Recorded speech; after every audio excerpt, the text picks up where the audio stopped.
skies. Suddenly the deepness can get through when you live a life without a clue, and you're looking into cold green eyes.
Changing, the knowing feeling could make you fall from the dreamy skies.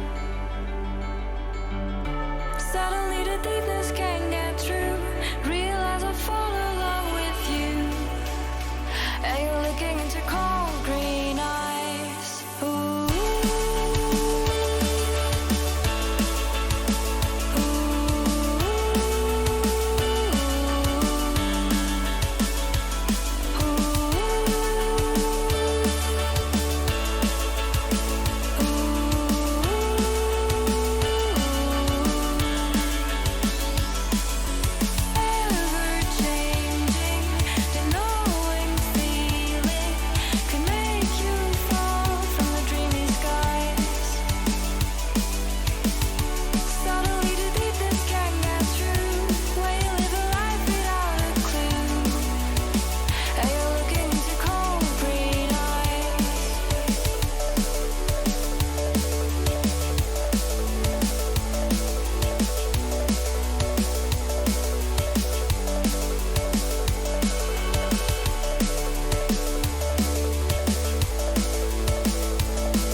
Changing, the knowing feeling could make you fall from the dreamy skies. Suddenly the deepness can get through, realize I fall along with you, and we're looking into cold green eyes.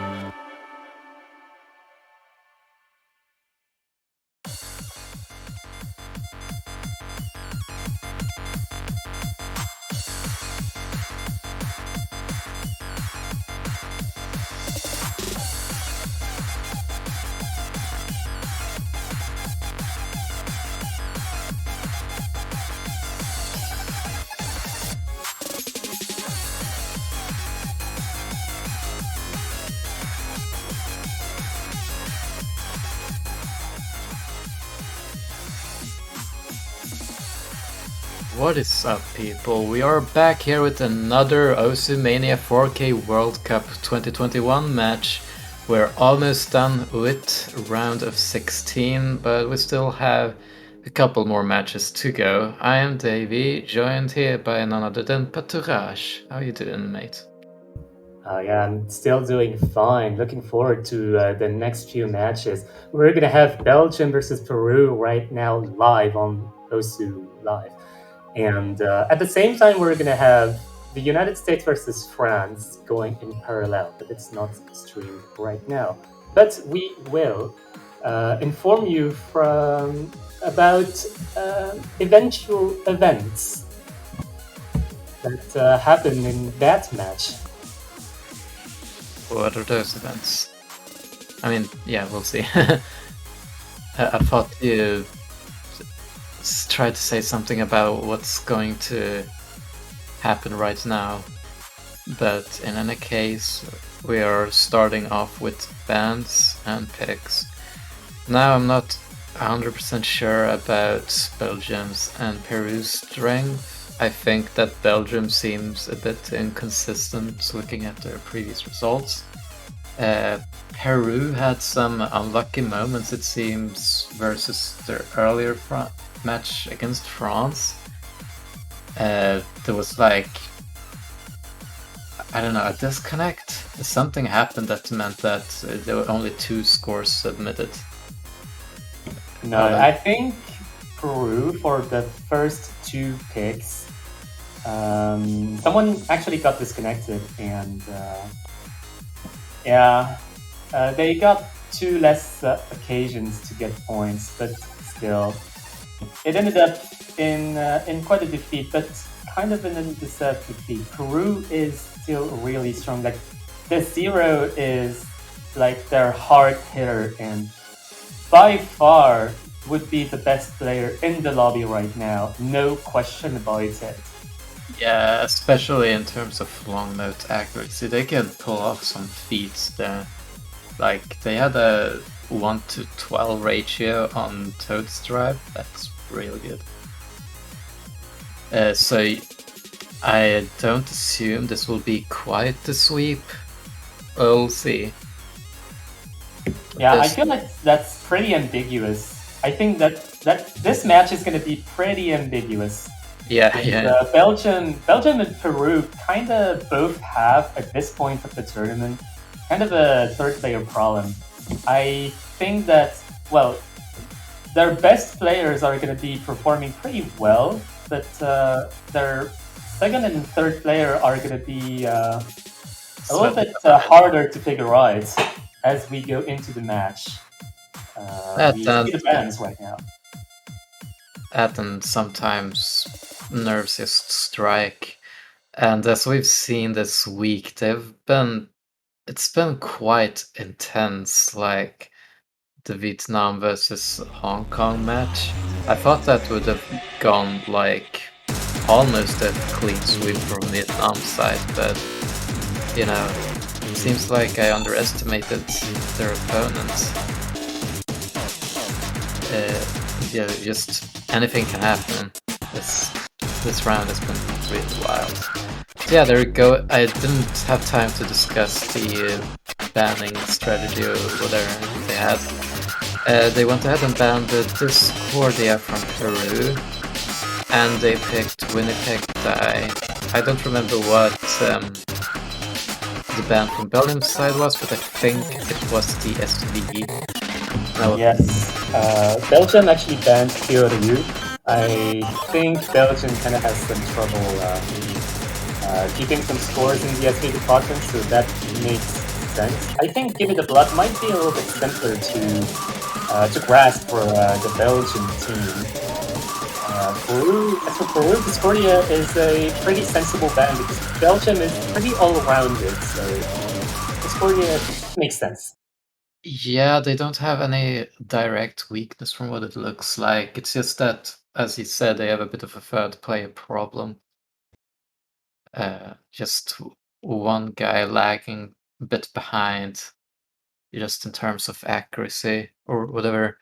And sometimes I see here that they tend to miss as well, like probably has something to do with the nerves, which is a very big factor in tournaments. You can like put many players in these kind of tier lists in terms of how strong they are, but it will always vary in terms of tournament pressure, if that makes sense. Yeah, absolutely. Well, right now, we are also hoping that Peru is not gonna be literally lagging in terms of connection. But right now, we can look at the current accuracies, and Peru is managing pretty well right now. Yeah, they're doing it really like solid team score right now. they have to keep up pace. It's going to be a pretty rough couple of streams coming up. A bunch of hands interspersed with jumps. They're pretty repeating too, which can be disorienting for some. Yeah, speaking of disorientation, Belgium lost a lot of accuracy, especially in shots. It seems like right now. Seems like he's hitting late, which usually means one of two things: that the pick is too physical for them, or that they're not enough warmed up, or I mean, it can be almost anything else. However, Kasumi did get a miss there, but it seems like Shafts is having even a much worse time than Katsumi, so that Kasumi miss won't hurt as bad. It looks like Peru might have this in the bag. Yeah, there's almost no question about it. Shafts kind of broke. I don't know what happened. Maybe it's an issue of lag. That seems brutal. Yeah, it seems to be happening a lot, like really late hits. It might even be an issue with a computer issue or a game issue. So yeah, it can be anything. Very but still, as for the scores that are actually on the board, the zero with a 994 and Kasumi even better ratio. Yeah, Kasumi having a better ratio. It's unfortunate about the miss that happened, but Peru is looking really, really strong at the right department. Belgium might be aiming for a hybrid or LNs right now, or even a C, I don't know. Yeah, like Belgium don't seem to have much of a preference. I might just go with what they prefer to play. Just, I don't know, brain fog, even. Or maybe something that's less physical if they're worried about their third player. Like, yeah, it's still unclear about what's happened to or different called again. The third player. Shafts, yeah. Yeah, it's still unclear, but I guess we're not gonna know as we have a match to continue. Another match is going on as well, the United States versus France. The United States banned Give Me the Blood, and France banned Kyoryu, so it's no SE match. And the United States got a pretty well-rounded score on paintings. Everyone scoring almost a 996, with Mashu being the highest score of 996137. That you can't really compete against that. France did well, but yeah, that's a bit much. Yeah, it's pretty difficult to hold. And as we're not going to see any SVs in the United States versus France, we're going to see the only SV remaining between Belgium and Peru right now.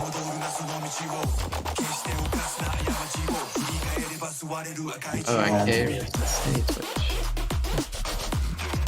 Yeah, so Belgium actually banned Kyoryu, but picks Give Me the Blood, so it gives credit to my hypothesis that Kyoryu might be hard for Belgium, but Give Me the Blood might be way more affordable for Belgium.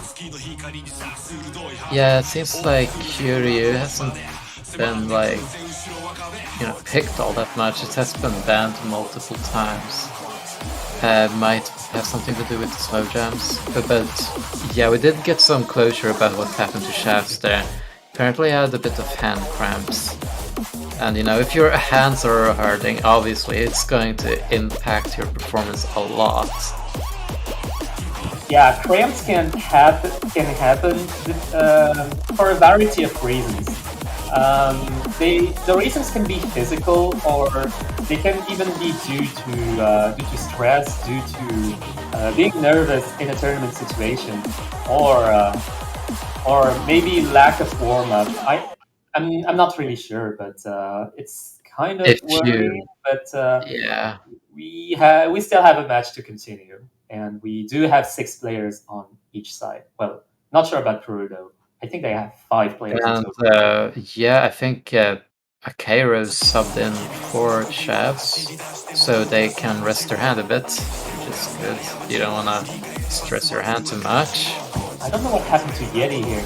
Yeti has less combo than everyone else. I think he missed, because, yeah, that's probably a miss, and it's not the client. As much as we like to blame client, this time it doesn't look like a client's fault. Blame client. Oh my god. Is Peru weak in anything right now? 99.8 almost across the board for Peru. They're doing really well for themselves, really showing off. Wonder why they weren't a higher seed. I mean, yeah, they were 17. They were 17th in the qualifiers, so it's in the border of. It's right in the border between high and low. Yeah. Higher half and lower half.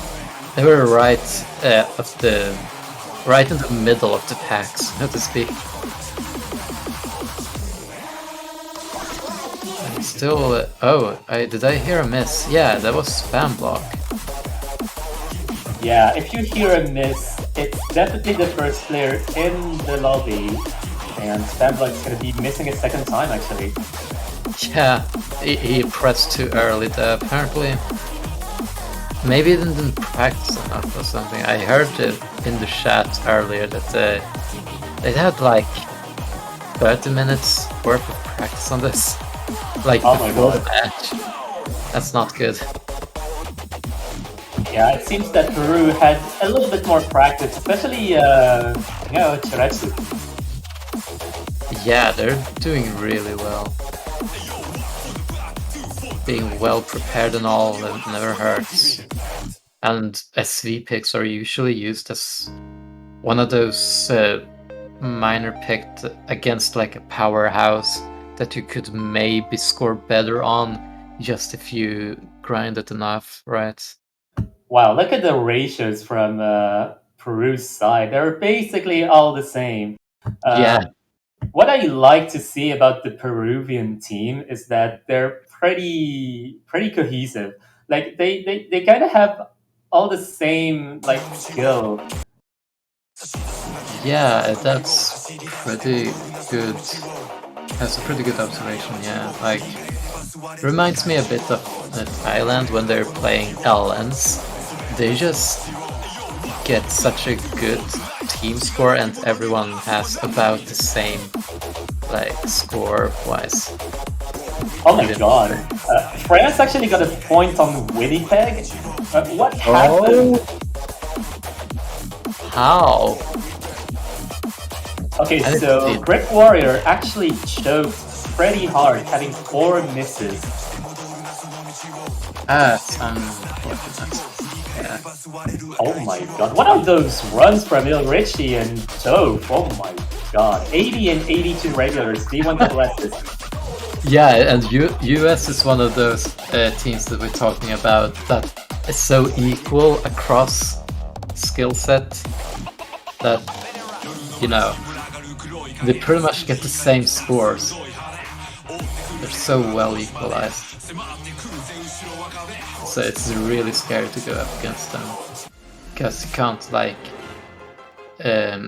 assume that the third player is going to mess up or get a bad ratio, stuff like that. They're just really well around it. Yeah, United States is really scary this year around. Coming back to Belgium versus Peru, we are going to be seeing the next pick, which is going to be Etude. We haven't seen any hybrids from Peru yet. Maybe we have some stats about last week, but I actually don't have them in front of me, so just going to be... from what I can see, I think they played 7. Yeah, they played 7, and Desero got 996k on it, which is really good.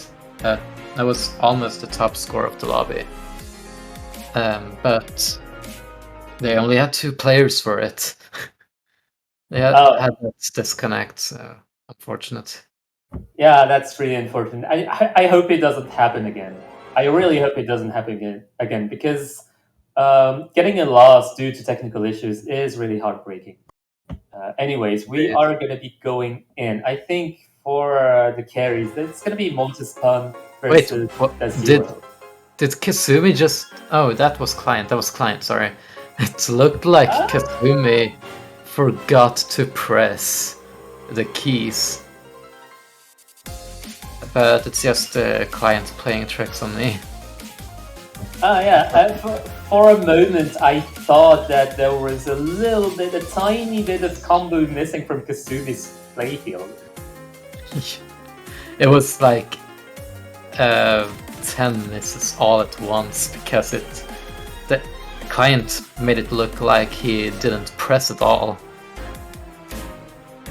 Oh, wait a minute. It's actually looking pretty challengeable right now. Yeah, it's flickering a bit, so maybe Belgium should pick more hybrids?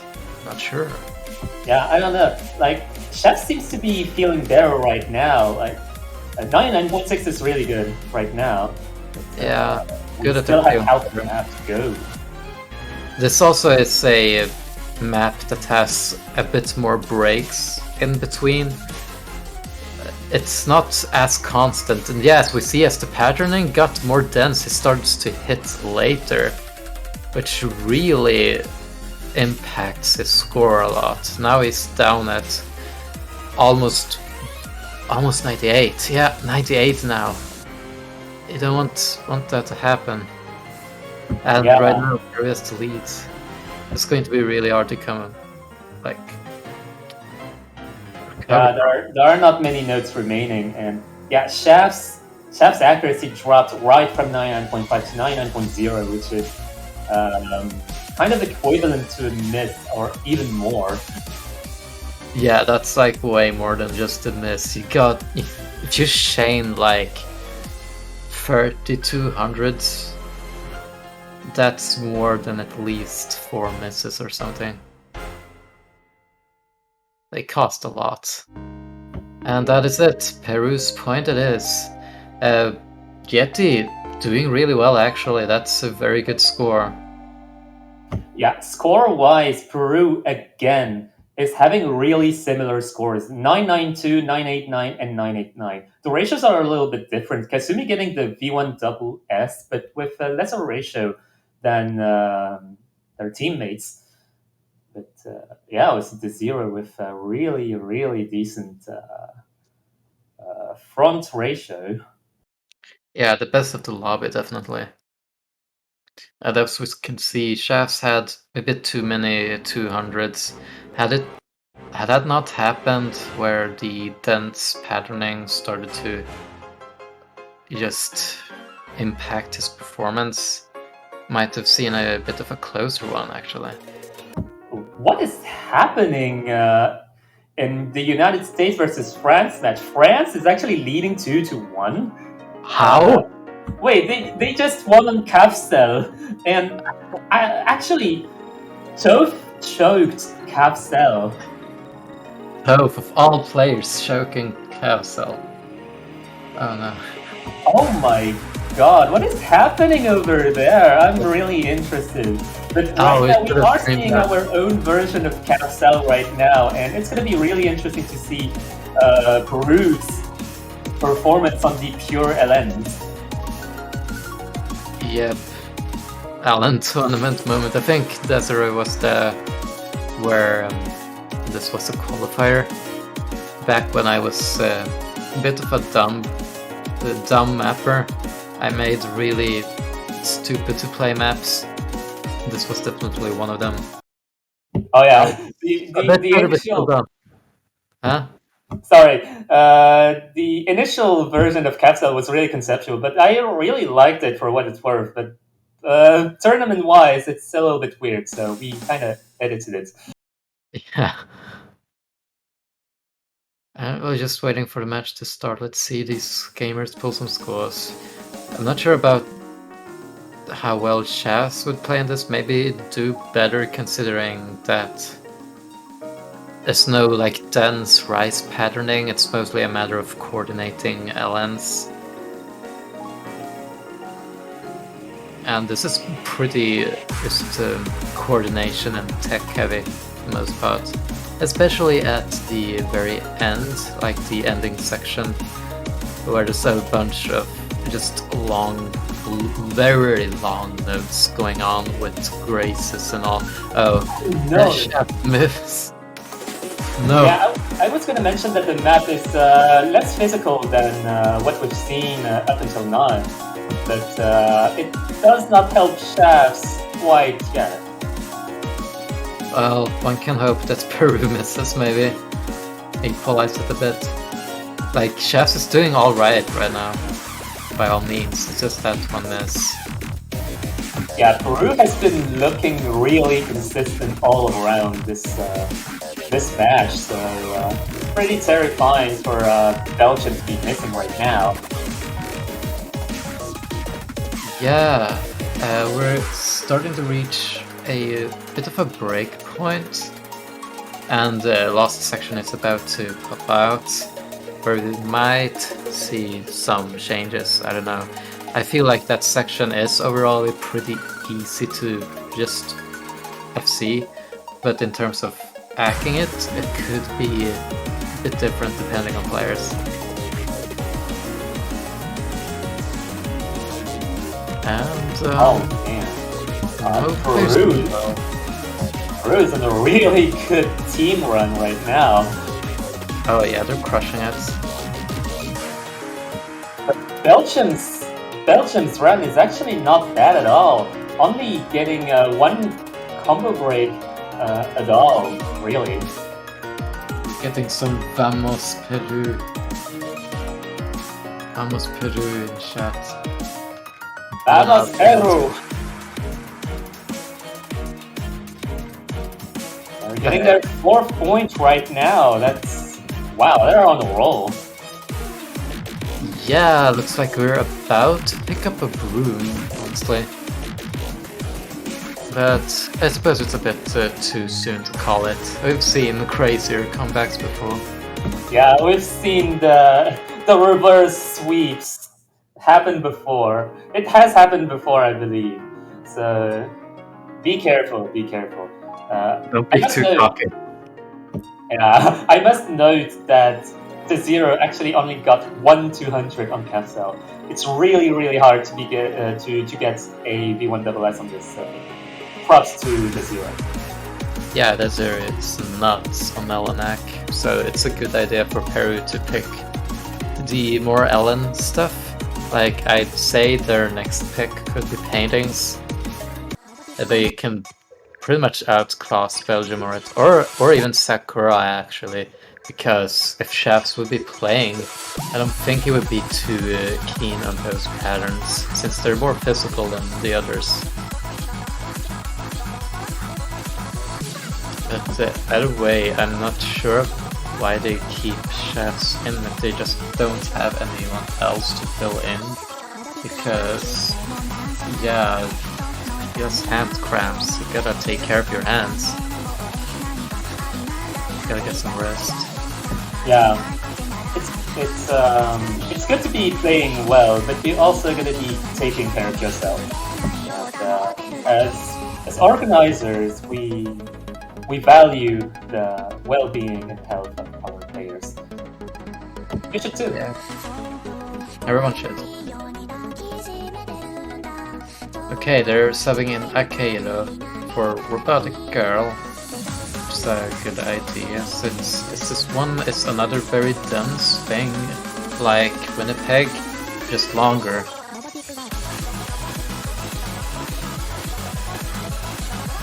Going back to the other side, the United States versus France is 2-2 right now between the two teams. The United States just won on Robotic Girl with no shows happening this time.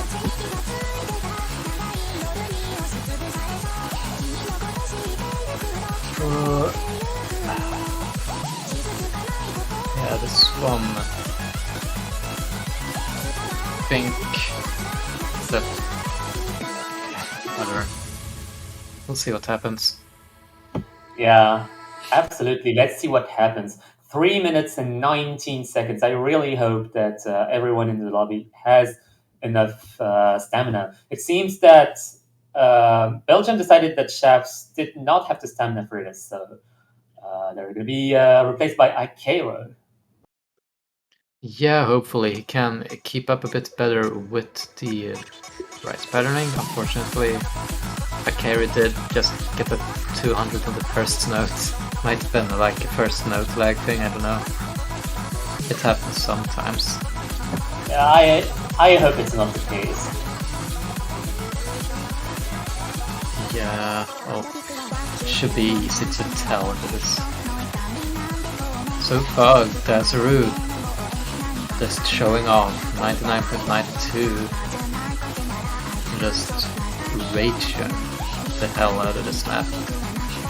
Yeah, actually Peru as a whole is really underrated. Not one player is under 99.80. Right now, what? 99.8. Yeah, indeed. Like, I think it's just a matter that they do really well the higher up we go in terms of difficulty. I think Kasumi is like a really strong endgame player. That they might falter a bit on some other skill set that are easier. But Akero actually missed there, and Yeti is missing in return. Oh my god. Yeah, this is a slaughter by now. But they just... If you wanna try to stay competitive, I'm sorry, but don't miss. Yeah, you gotta hit the notes, eh? Just hit the notes for it. It's so easy. Like, Yeti still has a really good accuracy right now, 99.75. If it were not for the miss, this would have been on par for a 992 or 993K. But right now it's not the case anymore. For a miss, I mean, Peru's doing fine. Yeah, they're doing pretty well. But yeah, Mortal Spawn is doing really well himself. Probably one scary player to look out for.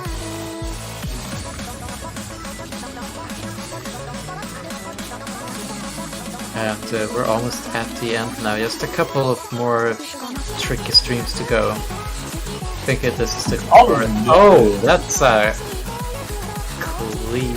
I'm not sure if that was clean actually. I saw a couple of 200s from that miss. Yeah, no, like Kasumi still has a pretty good accuracy right now. It's just kind of forgetting a note. Gotta hit those notes. You forgot a note. Oh, I didn't know that note existed. I'm sorry. I forgot. I forgot. It's called. But yeah, it's almost done. Peru still in the lead. They got this pretty much in the bag. Yeah, there is not enough notes for Belgium to be recovering right now. This is kind of heartbreaking. But Mortal Spawn is actually on a pretty good run right now. 99.84 is pretty outstanding. I'd like to go ahead and say that France won another pick against United States. Specifically Sakura Mirage. No way! The entire lobby actually full comboed Sakura Mirage. That was no jokes. It was pure skill. Oh my god. France is actually so good on the lens. Let's go. They're actually giving US a run for their money. I love to see this. Dude. Okay, only one more point and we might be able to switch through that. I mean, switch to that match. I'm not sure about what the other people think about that, but it would be cool. Come on, let us have some fun. Just switch to, the other. But who knows, Belgium might just start their reverse sweep career now. Yeah, honestly, if Belgium were to reverse sweep Peru right now, it would be way more entertaining than the United States versus France, because Yeah. a reverse sweep you don't see every day. That's for sure. But And United States versus especially France is looking pretty hectic right now. yeah, especially with these really low C teams like Belgium being the lowest of them all. If they manage to randomly come around and just reverse sweep Peru, that would be a story for the ages. So let's see, can they pull it off? Can they make it? Right now, Belgium has the control over the pick, and I'm guessing they're gonna go with one of the Ellen picks, or Shakushain would have been one of the possibilities that they have. Yeah, I think Sakura Mirage is their better pick. The Zero does really well on density, accuracy, and just the physical element might be too much for Belgium's players. Honestly, Ellen Speed has been kind of netting some teams some unexpected points. We can speak for France, for example, who just got points against the United States on Sakura Mirage. We can speak for other teams as well who didn't quite get the advantage on the other Olympics, Castel or Paintings, but did get a point on Sakura Mirage. But yeah, right now, the United States versus France, 3-3. The United States got a point back on one of the. It was one of none, yeah, which is Rise 6. One map I don't see often picked, but it's pretty entertaining to see that map. Pretty well mapped overall. Yeah, one of none is pretty high tier, pretty high quality. And also very interesting is a tournament pick. But right now we're going to be coming back to the match, and Kazumi is kind of lagging behind with another pick apparently. And Chefs is back, so wait, what the hell happened there? Yeah, we just have to recalibrate the client right now, and Chefs might be able to handle this speed. Only 187 BPM. And for a moment there it looked like Mortal Spawn was playing against himself. Just trying to score by himself, I guess. But yeah, this looks really solidly in Peru's favor so far, because Mortal Spawn and Shafts a bit is, as well as Yeti actually, is lagging a lot. Oh no, Yeti! Yeti actually tripped over the longest LN. Oh, for some reason, players keep tripping up on the longer LNs of this map. They treat it as it's some kind of jump street map, which I guess it's it pretty much is just a glorified Rise map, but still, it's kind of need that control. Yeah. Right now, Maltesman is quite behind because of some initial misses, I guess. And Peru is still looking like a solid unit. The XP Juice is a little bit behind, having caught some accuracy drops, but it's good for Tsumi actually. Zuru also doing really well for himself, gotta say. Like 99 with 84, that's one of the highest scores, I think. Well, it depends about how his ratio goes. And another miss from Jelly. Yeah, that's going to seal the deal for Belgium. Belgium's going to be eliminated from the tournament. We are in the losers bracket, so losing a match in the losers bracket is the end of the journey. And Peru is actually going to be continuing on MWC. Yeah, all the way into the quarterfinals. Well, still, it's been a good run, Belgium. Sad to see you go. But we'll sure you'll be back next MWC. We'll see you there. Yeah, actually, Belgium is actually looking pretty pretty promising, actually. We see some up-and-coming players like Spamblock. Chefs and Yeti showed some really good promise right now, and Malta Spawn is just really solid right now. We can only hope that Kizuna comes back for Belgium at some point, but, well, maybe that's going to happen at some point. I don't know. But yeah, congratulations to Peru. Very strong performance all around. They have very consistent scores, which is something you want to see.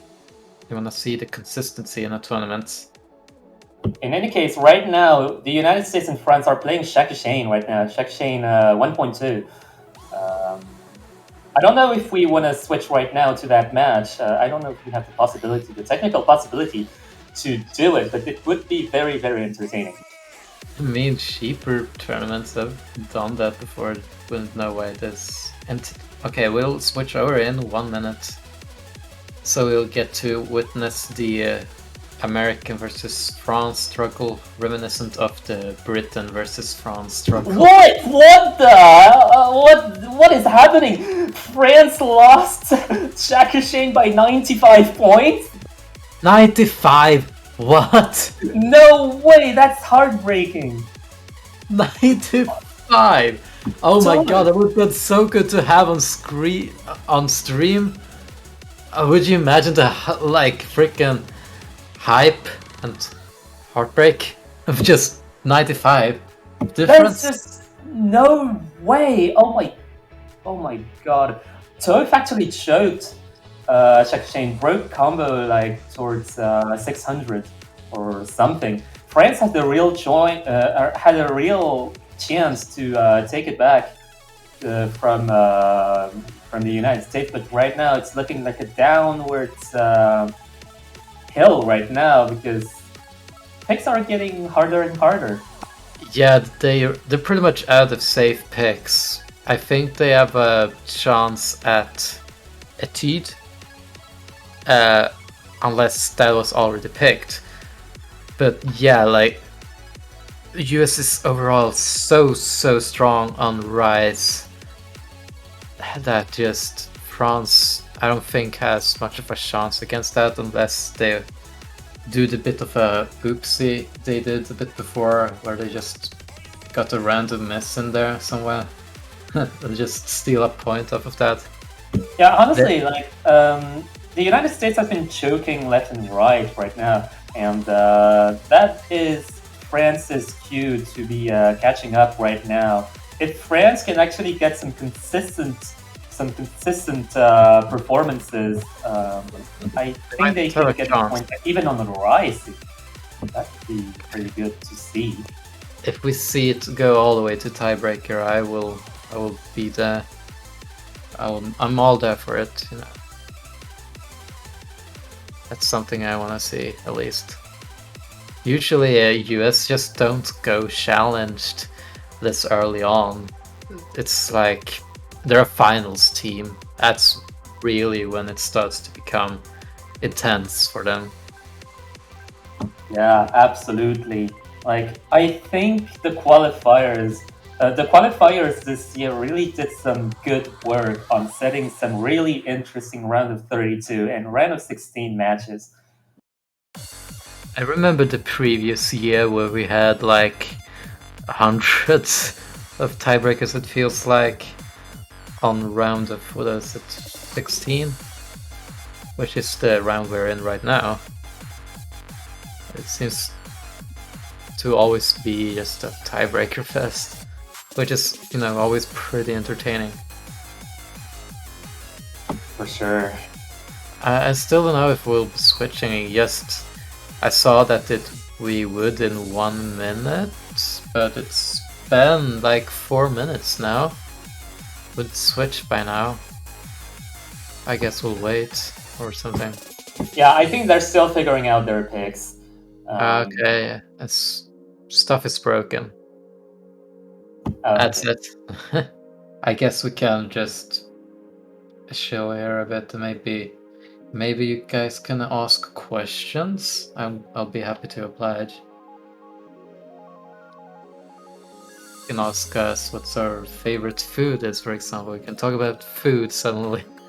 Just because we're waiting because of technical difficulties. Sorry, we're not bringing this. We are not bringing the food podcast to MWC. That would be kind of unprofessional.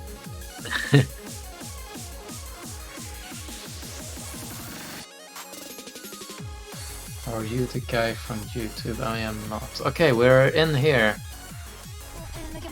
On the United States versus France. They're up 4 against 3. Oh man, we're seeing Long Wait 9 right now as I believe that's an American pick. Do not yeah, do last not pay attention to the colors. Yeah, last pick was a United States pick. We're doing a bit of a switcheroo.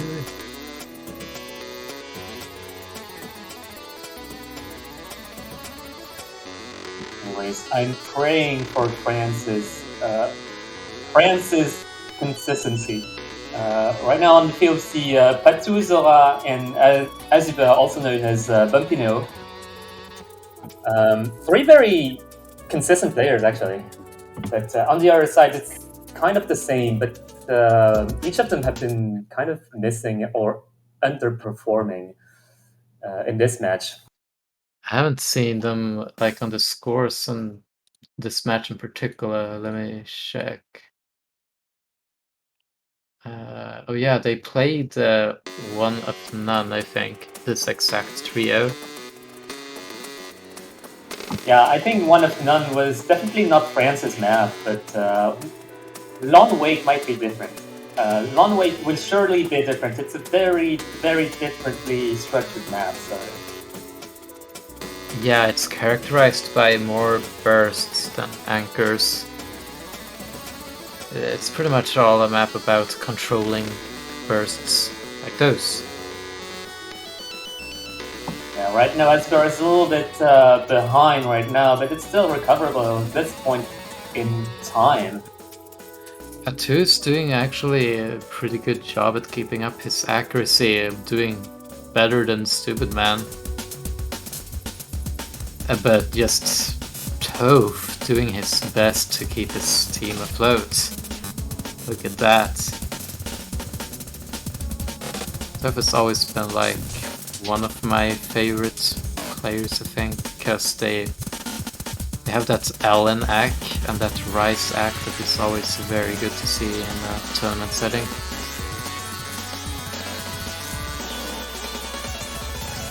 We have, yeah, that was a couple of bursts. Most players went by that pretty much unscathed.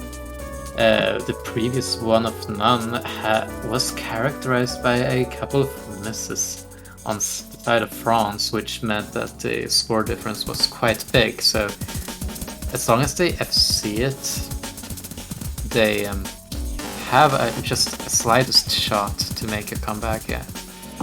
We're going into the last quarter of the song, and chances are getting thinner and thinner as Azrael is actually dropping more and more accuracy. Kind of not quite managing to get this back up. And Patou's had to find himself an unfortunate miss, which is pretty bad at the ending stages of the map because it means you don't have enough combo to gain the score, like the scoring combo thing. I keep forgetting what it's called, but you know what I mean. And look at this team score from side of the United States.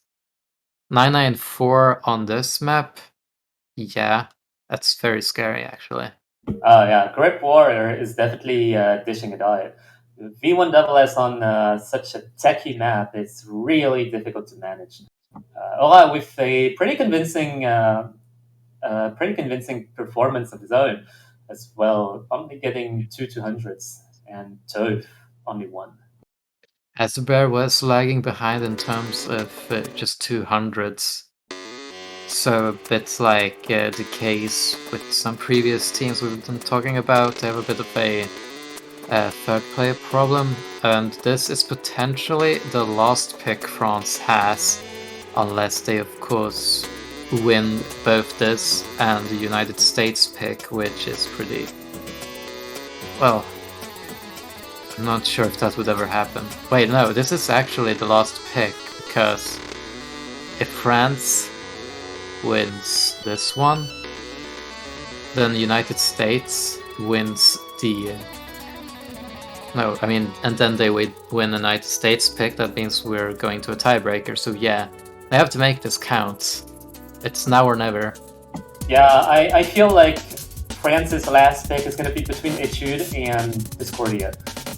Probably I think for Etude just for the French element, but I feel like Discordia might be an option, but I feel like it might be a little bit better for France in particular. Tattoo's calling a tactical timeout, so we'll be chilling here for about 2 minutes more. Yeah, France likes to use every device, every tournament device they can, and I know that France actually takes this tournament environment very seriously.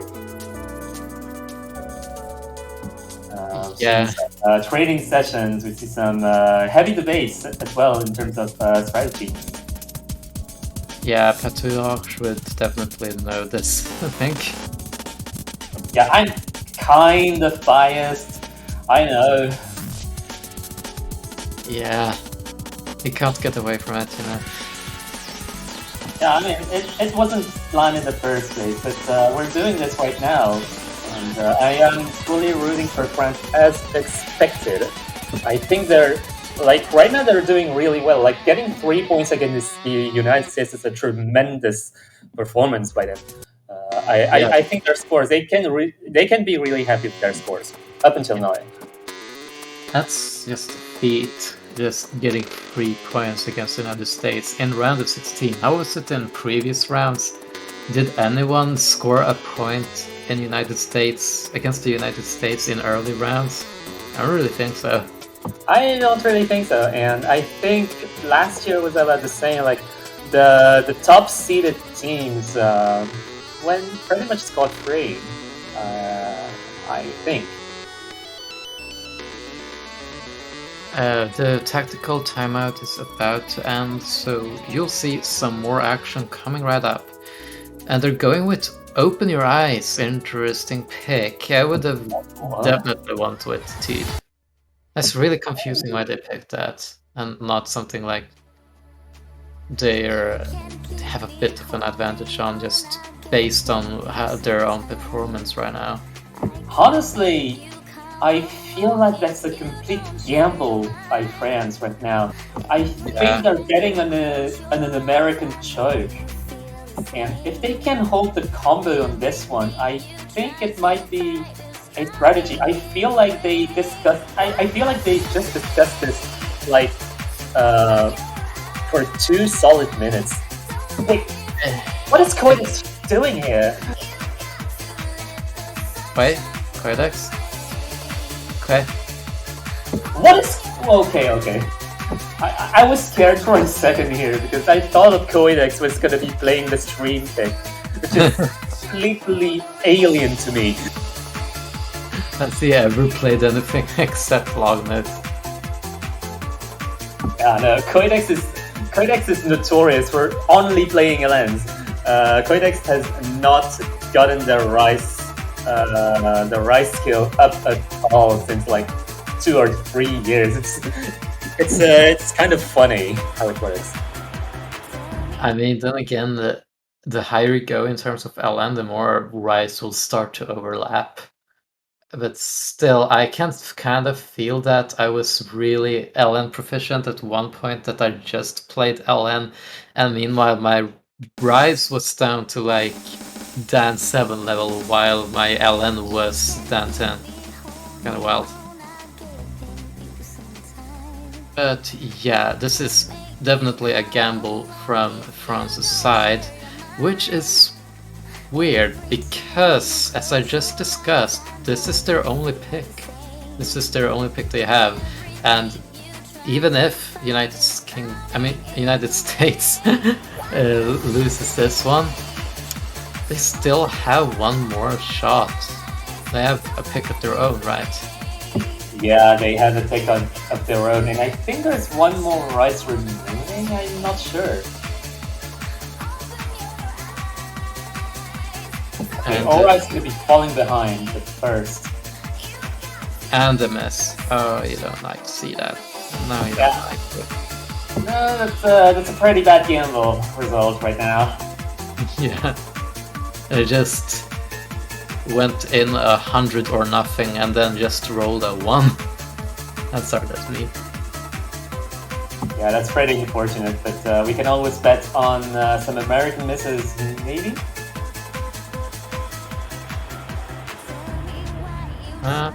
We still have one more stream section to go, and that's going to pretty much decide the entire thing. We have a bit of trigger patterning then. It might be enough to trick up some, like we just saw with Aura.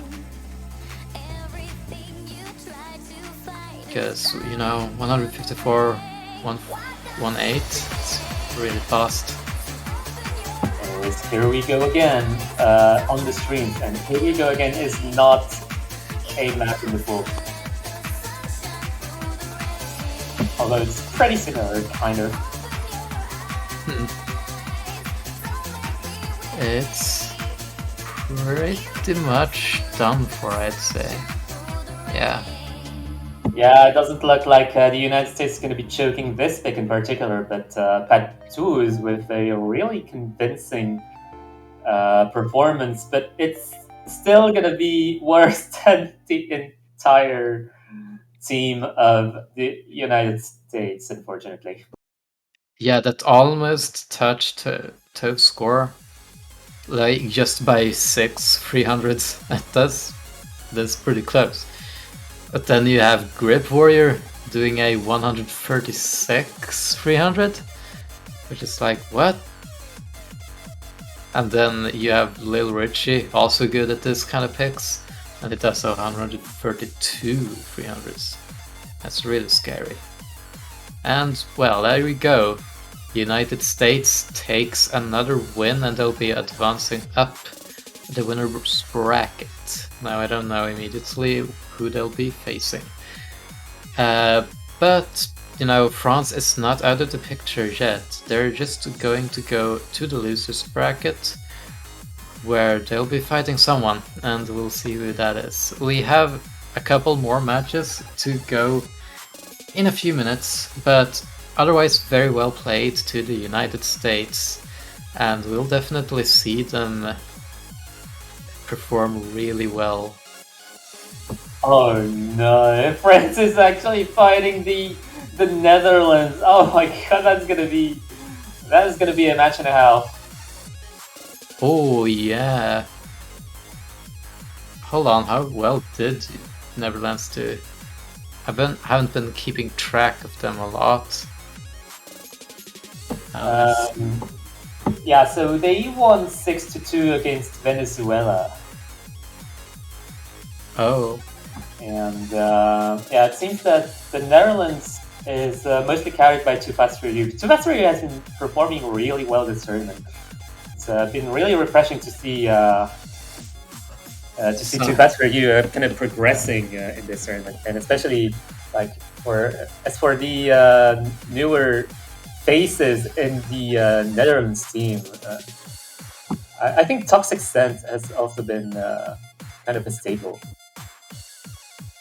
Yeah, that will be an interesting match for sure. We'll have more EU showdown, and it's pretty nice to see EU make it so far. It's Mania is usually dominated by the Americas and the Asian countries. It's like very little EU representation. Yeah, to be honest, like this year is looking to be pretty different in terms of top 3 or even top 5.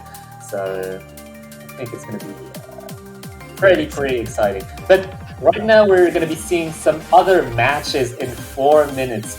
2 last matches. Switzerland versus Spain is not going to be streamed, but we are going to be streaming Germany versus Argentina.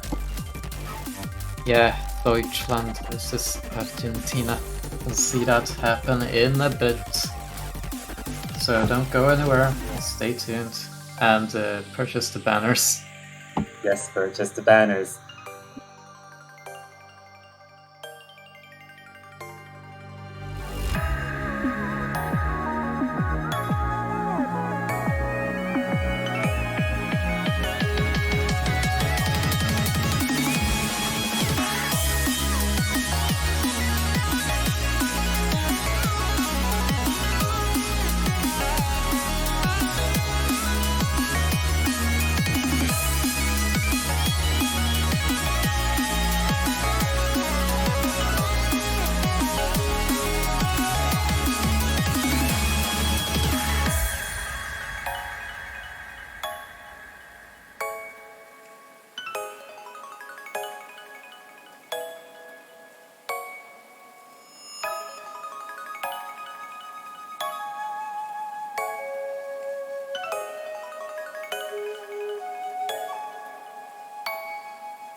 we are back after a short break for the last matches of MWC round of 16.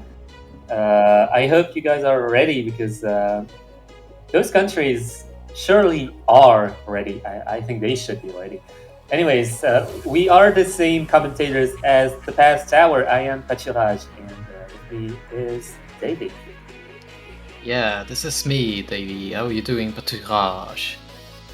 Yes, I'm doing still well, still running on high adrenaline after what we've seen between the United States and France, and also Peruvian scores and Belgians fight for survival. Yeah, definitely very high octane action we've seen. So we're ready to just be excited as possible. Be as excited as possible for all of these matches. I mean, we only have one more match. Yeah, we should have mentioned that this is the last match of round of 16, and after that we'll be having a map pool showcase. So don't miss that. Do not miss that at all. It'll be fun. I promise. Yeah, the map pool showcase is actually going to be happening shortly. I think shortly after those couple of matches. Kind of give us some time to process everything and then kick back into action for whatever is going to be coming up next week. Yeah, be seeing some exciting matches there for sure. Right now, we gotta talk a bit about the match at hand. It's, of course, as you can see, Deutschland, also known as Germany, versus Argentina. They went ahead. I don't know who banned this. Hold on, let me see. Okay, Yeah. so it's Germany. So they banned Open Your Eyes, which is the speed stream pick. And Argentina, who will they be banning? I have no idea. Yeah, I think Germany banning speed makes absolute sense since Germany is not a team that scales well in terms of speed. I'm guessing that only Jixu scales well in terms of speed. And Argentina's going to be actually banning Hyoryu. Hyoryu has been such a popular ban. Yeah, it's such a poor map. It's been getting just picked on all the time. I think I've seen it only played once. Really unfortunate. But anyways, I guess we'll have to see what happened in this game. I think Germany was one of the lower seeds of the match, at least. Let me just pull up the qualifiers real quick. Yeah, Germany is the 30th seed, so they're really down there. Meanwhile, Argentina is number 19. It could still be close. I guess we'll see. Yeah, I think we might get some surprises depending on the players who are going to be on the field. And also depends on whether or not Argentina is going to be able to get 3 players on the board for every single pick. Yeah, the thing about Germany is that they don't scale all that well with physicality. They're really good early game and a bit mid game, but as soon as you start to introduce more physical patterns, some players start to fall apart. Don't know if we're quite at that tipping point, that threshold, but we'll see in just a few. It's a bit of technical difficulties, it seems. They want to have C90 or something in here, and they're not online. Switzerland versus Spain is actually going on at the same time as we're speaking. It's actually being, I think it's actually being restreamed in some French channel. With French commentary? I think it's going to be French commentary. Yeah, so if you're French, you can, I don't know, I guess you can go and watch that.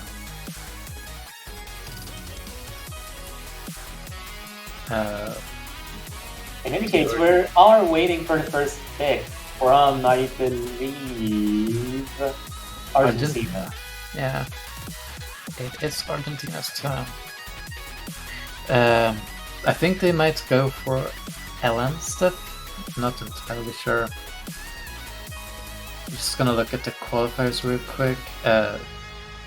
They did have pretty good team scores on the LN stuff, but slightly better on like Rise, early Rise Tech Ac, for example. Seems to have a very good stage 2971. And if you contrast that with Germany, they had a 2948. Okay, they're going to pick Etude, which is a hybrid pick. We'll be seeing some density elements interlaced with streams and such things. I feel like Etude has been kind of not such a popular pick. I feel like it's kind of right in the middle in terms of skill sets. It kind of encompasses a little bit of everything. Yeah, I think that Discordia have been even less popular from what I've seen. Like, I've never seen it picked, I don't think. I mean, like, I haven't seen a match with it played. I haven't seen every match, obviously. I'm not a puffbuck. But I am Swedish, so maybe I am actually. Well, up to you to decide. Anyways, we are going to be seeing who plays this pick exactly. We see Maxim Miao on the playfield as well as Medium Cat. The third German player is still awaiting, but I think it's going to be Jutsu. Nedea Boss Plays and Leon Cat are on the other side. I think Boss Play is known as an LL player, and Maxim is a pretty good accuracy player. Just he goes for raw accuracy plays. But as I mentioned, they have a bit of a problem. Just Germany overall, where the higher physicality you go, the more they start to fall off.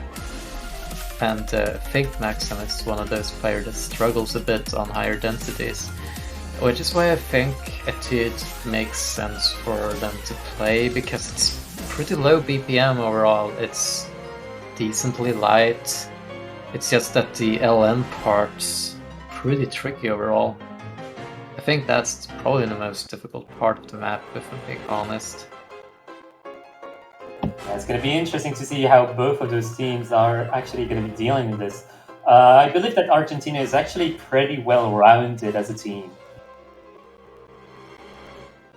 So a first hybrid pick makes total sense. Yeah, it's pretty much what they're going for. And of course, since they're well-rounded, their team scores seems to be kind of equal, like everyone getting around the same scores. If your team does that, they're really good at it. Like the whole tournament thing, they can go very far.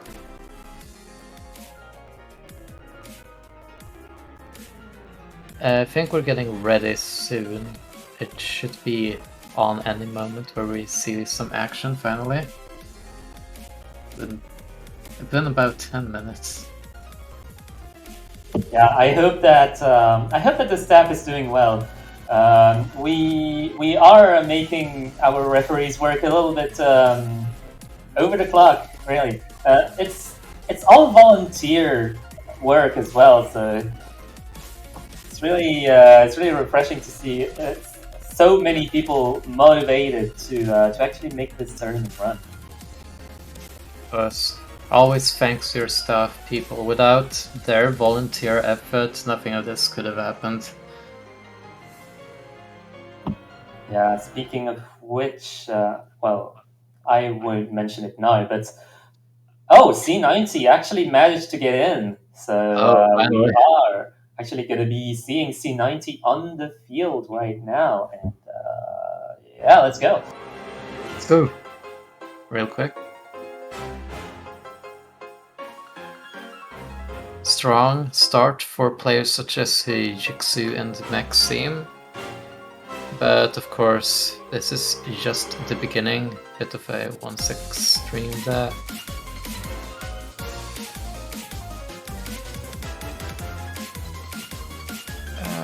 Pretty well. Germany actually having a bit of an advantage here. Oh yeah, it's looking actually pretty tight between the two teams. Indeed. Oh and no, Leon! No! Okay, so I guess Germany just has to hold it in just for a bit longer. Yeah, right now Medium Kick is losing quite a bit of accuracy right now, but losing some accuracy is nothing compared to a combo break from Leon Cat. Leon Cat is also dropping some accuracy right now, so it's pretty detrimental for Argentina's first pick. Yeah, you don't want to lose your first pick. That has to be like your safe pick, the go-to pick, pretty much. You don't want to sit around there just waiting for like your best card, so to speak. Oh no, Maxim is gonna be missing in return. Maxim was pretty much their carry. Yeah, this could equalize it actually. Yeah, there's flicking scores right now.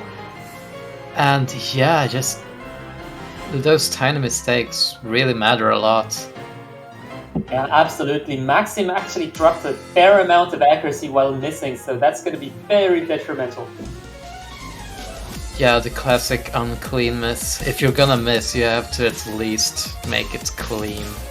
No more 200s or whatever. But yeah, it's almost over now. It's just the last pattern here. And it is Argentina's after all. I thought that would have been Germany's because, you know, had faith they could be consistent. But alas, it is Argentina taking it home. Pretty impressive scores from both C90 and boss plays. Leon Cat lagging a bit behind both in accuracy and of course at miss. Rest of Germany, they're doing okay. Especially Jixu, he's doing pretty well for himself. Yeah, actually, if you look at the ratios, it actually looks pretty challengeable. Yeah, it looks similar. Yeah, they kind of have a similar balance in terms of players. Like they have a carry, they have a middle player, and they have pretty much a third player. Yeah, now we'll see what I think Argentina's pick is going to be. Hold on, is this Germany's? I forgot. Yeah, it's Germany's pick, and we're gonna be seeing a rare Shakshane pick on stream right now. Argentina and Germany going for the less popular picks for our entertainment. Yeah, I mean, I've seen this more than Discordia, I think. But it's a fun map overall. It has a lot of just tricky transitions between Alliance and Burst Rise to keep track of.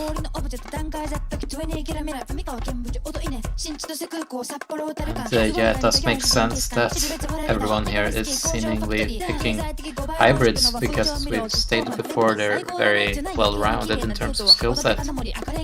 They don't have like a very big Allen proficiency and then Rise deficiency. Really, kind of equal between the two. It'll be pretty interesting to see the battle between the two because the first hybrid looks pretty close aside from the misses. Yeah. Just have to wait a bit more. They seem to be arguing a bit. But we should be going into it any more now.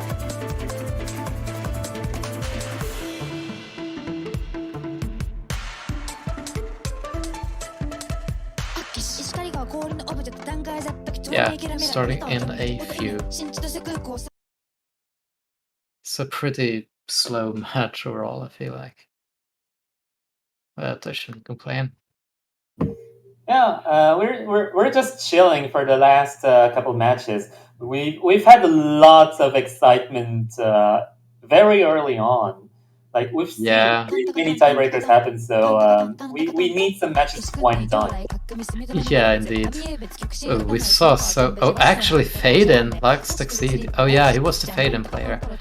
I'm getting reminded of ago that Colombian Faden player. I think I commentated both of Colombia's matches, so I got to see Ego's playstyle a lot. Seems like Lost Exceed does a bit better on it. Yeah, it's quite uncommon to see Faden players in a tournament such as MWC, so it's actually pretty refreshing to watch. Yeah, I'm just mesmerized by that incredibly slow scroll speed. It's like I'm watching an ant. No, I mean like a snail. That's it. Yeah, but Faden aside, the scores No. were actually so close until Leoncat actually missed again. Yeah, that's Leoncat struggling a bit. It's going to be pretty detrimental for Argentina's chances. Now we're at halfway point. We still have a lot more tricky patterns to go off of. So again, anything can happen. Yeah, like I feel like the same scenario as the first hybrid is happening. Leoncat is missing first. Then who's gonna miss afterwards? Yeah, on the side of Germany. And who makes it the least cleanest miss? That's pretty much what this match has felt like now. I mean, we only had like one map, but if it happens again, I wouldn't be surprised. Yeah, like look at Maxim's accuracy right now. Wow. And Leon actually missing again, so he's going to be the one missing after himself. No way, Maxim actually missed again. It's the same scenario happening, but Leoncat has one extra miss. So Germany is still going to be getting the advantage right now. We're going into the last quarter. Maxim has such a good act anyways that that miss doesn't really matter. But yeah, I figured that these kind of picks would suit him a bit more. Because it's a bit slower and it tests your technical just coordination a lot more, which I think Maxim has a lot more of. We might see something like 1 of 1 being picked off the side of Germany. I guess we'll see.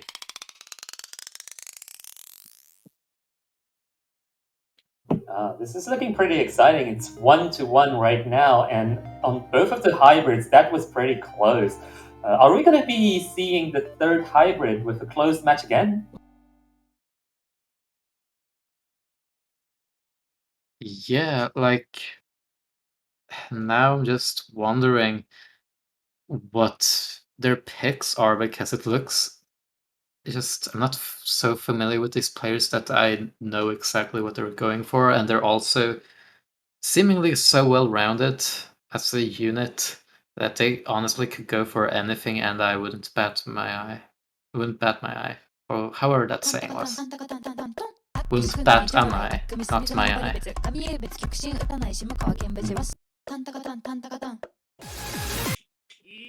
And we're going with the first Olympic, Sakura Mirage. I definitely had a feeling that Argentina would lean more in towards long modes, and this is definitely one of the more approachable long mode maps of the pool, with Paintings being really tough to coordinate and Castle being really tough to time.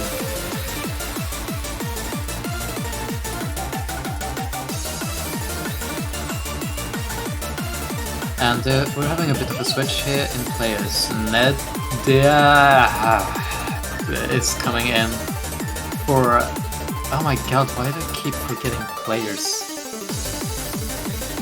Who was the third player for Argentina again?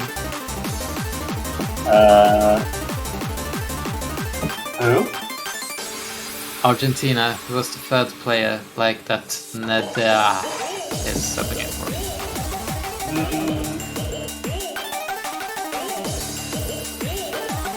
Oh my god, you're challenging me. I'm challenging you, Angby. Oh, Leon Cat. Leon Cat. Yeah, I'm really bad at names. I just forget them instantly, I'm sorry. Yeah, my memory is also faltering as I'm getting older and older. Yeah, we're old guys here commentating. Got a 22-year-old and a 27-year-old. Yeah, it kind of feels like we're old men commentating a match with a beer in hand. Exactly. I'm excited to see what Nedia can do. I haven't seen him play before.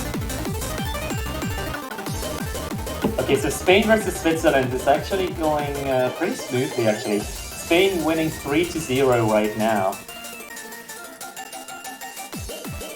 Yeah, seems to be pretty good. Switzerland, unfortunately, not having the best of times right now. But we have a match right now to just watch over and analyze every last detail. Apparently, client doesn't want it. It's not having it. Okay, there we go. Okay. Alright, let's do it after the initial yo. This map just throws you in the gutter, like it just starts right out of the bat. Like you have no time to react or something like that. It just starts immediately with like the very consistent difficulty to throw out. It's actually flickering a bit. Flickering between Germany and Argentina. This is actually a much closer match than I had anticipated. And it looks like Germany actually having the advantage out of Argentina's pick. For now, of course, anything can happen. I've seen so many teams release way too early on the very last long note hold. I wonder if you have noticed that, Patubaj. Because I have. Oh god, I noticed Fostlate's miss right now. Yeah, I noticed that too. I was like, well, that sucks. Yeah, that's something you want to notice, especially if you're going into the last quarter. That's going to be giving the advantage to Germany on Argentina's pick. The first break point. Yeah, first break point for Germany, that is. I believe Argentina got the break point of Germany's first pick. Okay, medium kick actually not getting a full combo, actually missing the last quad. I called it! I called it! Yeah, nice curse. Nice commentary curse. I mean, I've seen it so much, it's almost a regular occurrence to me by this point. Oh my god. Maximia actually getting their first clean run of the match, actually. Getting a full combo of 991k on the Sakura Mirage. Very, very nicely played. But yeah, really close match so far. It was at the beginning flickering back and forth. Now we might see that a bit more out of.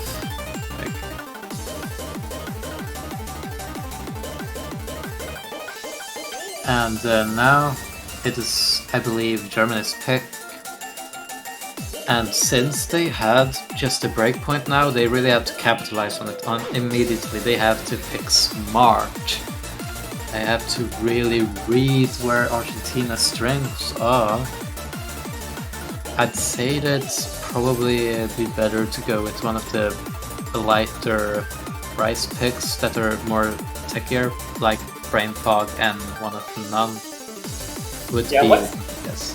Yeah, what's interesting about this match is that we've not seen one single right stick so far. yeah, most of the teams would run towards the Rise picks, but right now we're seeing an entirely anti-meta match. strategy. Yeah. They will have to move on to Rise pick eventually, but they wanna just get rid of the LN right out of the gate. And we're going with Kevcel, which, as I was saying earlier, is a bit tricky to hack. This is definitely going to test Argentina's just technical accuracy, which I do think it's a good call by them, because not only did they just win the previous LN pick, they also won it pretty convincingly with their hack, and I also know that their overall technical ability is probably a bit better than Argentina's. Yeah, I feel like the current team that we have on Germany's side, the combination of Maximio's hard-hitting early carry and Cheksu's overall proficiency and Mediumtech's support, it's actually working pretty well on the end. Argentina is still pretty cohesive, but they're gonna be kind of recovering a little bit here because they're one breakpoint behind. Yeah. In any case, in other news, Switzerland versus Spain is going well as well. Spain just won Shakashane. It's 4-0. And Aitor with a pretty sick, almost 995k play. Yeah, that's pretty nice. That's a pretty nice play. And yeah, I guess we'll be starting any second now. They might be switching players or something. No? They're just reading out. Yeah, start soon.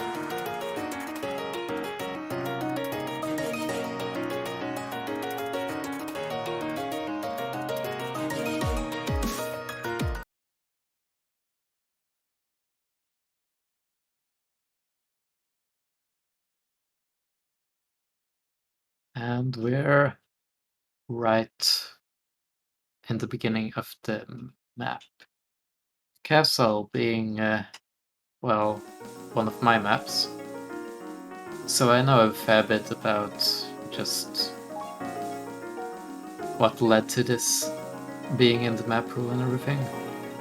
Yeah, actually both of the commentators are actually in on the information about the map pool. I'm actually helping on the SVs myself, and David has been overseeing kind of pretty much everything except the SVs. Yeah, doing a bit of everything. Of course, Shoegazer does most of the rice work. But yeah, I should commentate a bit of the current match right now. Having seems like everyone has about the same score to me. No one's really standing out. Yeah, it's kind of a slow beginning as we're entering the 1,000 combo mark. Yeah, and this mark is where the very tech-heavy section starts with some very tricky grace patterns. Yeah, right now it's Medium Tech who's falling prey to some accuracy drops, but Argentina is kind of tripping some accuracy right now. Medea and C90 are actually below 99.6 right now. Boss Base also went below 99.7 right now. Yeah. Overall, Argentina is doing a lot better since they're pretty equal. And Medium Kick also having to miss. No! This is why you want to pick very carefully. Oh, no.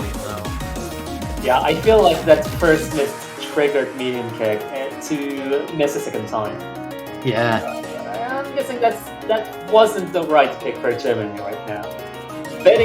Gambling on the LN, gambling on such an LN, such a chokeable LN is, well, we see the results. Yeah.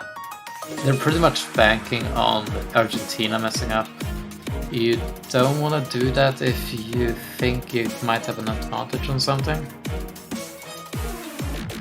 But maybe they really didn't think they have an advantage, but I think they do, honestly. But they still are yet to touch the Rise, and I would really like to see them play some Rise. I think they'd do decently on it. Yeah, Mom, I'm sick of noodles. Can we get some rice? Yeah, we've been eating noodles for the past 3 months. We want some rice now. We're gonna go into the basement and get those rice packages. We'll see if we have more noodles or rice in there. Maybe the rice packaging was a trick and it's full of noodles.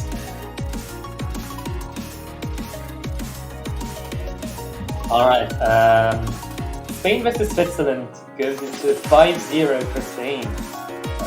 Spain won any points on 1 of none. Yeah, looking pretty hopeless for Switzerland. Not doing their best. And yeah, we are getting rice. Yes, we are getting rice. We are getting rice. We are getting rice. Hell yeah. Yummy rice. Rice rhymes with nice. Nice rice. That's the price for rice.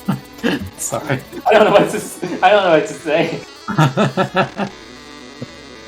Yeah. Rice was pretty sweet though. I've been like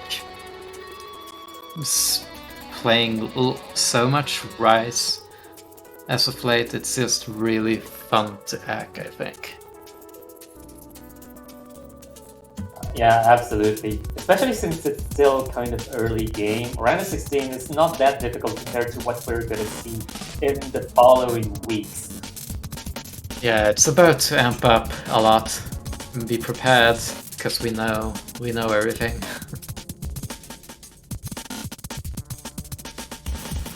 But yeah, we see an occasion to showcase kind of the rest of the German lineup. Nico Plays is going to be performing for the first time on the scene, and Last 16 is going to be making a comeback.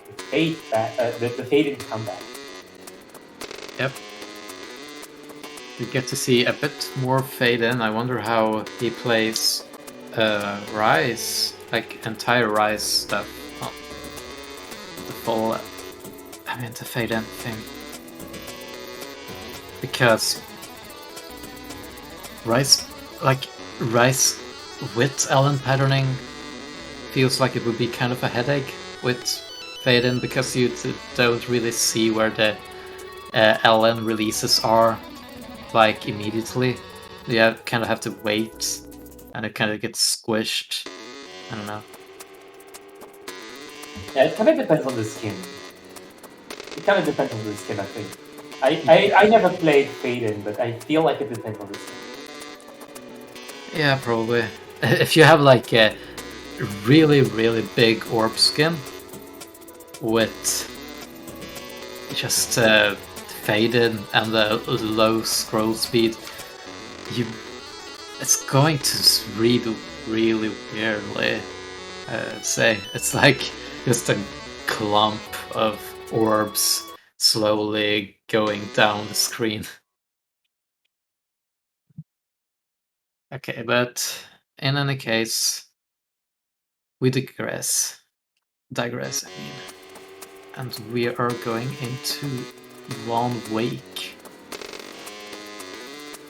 Number 9.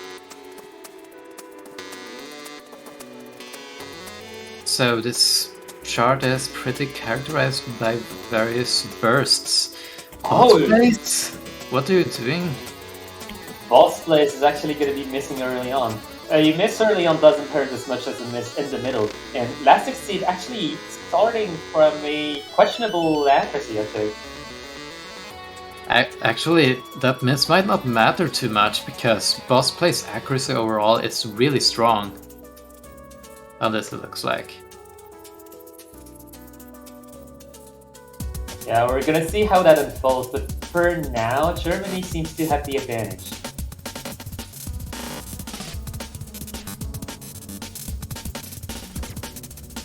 Oh no, last 60 is going to be missing as well. And on the German side, balancing it out. Well, not quite balancing it out because we're past the 400 combo line. Yeah, I'm not sure about having the Lost Exceed in. I'd say that Maxim would perform better on this, but I might be wrong. Yeah, maybe Maxim was less confident on it than Last Exceed. Yeah, maybe they're just banking on off of FCs happening. And that Argentina finds misses or whatever. That we're almost done with the map now. Oh, a couple more tricky bursts and Leon Cat actually missing on those. That might swing it. I'm not sure. I'm not sure either. Like, the accuracies are pretty different right now. Oh, Lost Exceed miss. That probably is why I didn't pay attention. And yeah, they missed that too. Looks like it faded not doing so well. Yeah, unfortunate.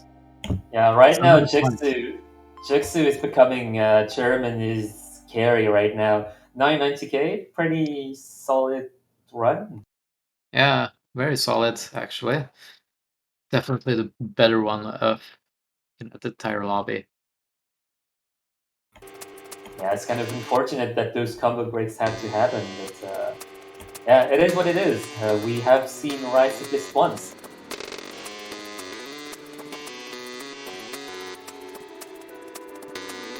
And right now it is Germany's pick. Are we going to be coming back to hybrid, or are we going to be attempting painting, or even going for Gimme the Blood? We haven't seen Gimme the Blood. Yeah, I think that might be one of the potential wildcards, either for Germany or Argentina, depending on who practices it the most and who is more confident on SV AC, because for me I clearly differentiate between regular AC and SV AC. It doesn't matter how well I learn just the SV patterning. If it's SV, my AC will still be bad. I'm sorry. Yeah, absolutely. Like, if you have a good ratio, you might be able to optimize like a 990k or 995k score. But on maps where getting a 980k is actually a good score, then it doesn't really matter actually. Also, hold on, what's this Argentina's pick? No, it's a German pick right now, and Germany is going to be gambling on Give Me the Blood. I hope that Argentina picks paintings, because it would be, you know, picking a mapper of your own country, so they'd have the country advantage. Mapper bias, but it's an entire country bias. Yeah. That's how it works. Definitely. I'm really surprised to not see Maxim Yao on the German side.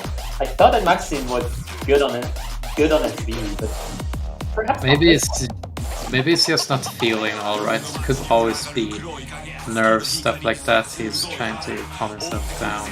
No one really knows. Oh, not sure, yeah. It's going to be interesting to see both the SV lineups, because we are seeing some entirely new players on the field. Tense is going to be making their entrance, and Survey is also going to be making their entrance with Germany's especially SV player. And Last 16. Is Last 16 going to be playing SV and Fade? How does that work? I'm very curious right now. Honestly. He's going to... Someone needs to go do the number 2s apparently.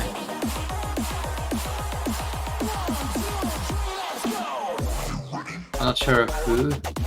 But yeah, this match has been really slow so far. We've been sitting for a long time and just waiting for every map to happen. So, sorry about that. I can't do much about it, unfortunately. Blame the players.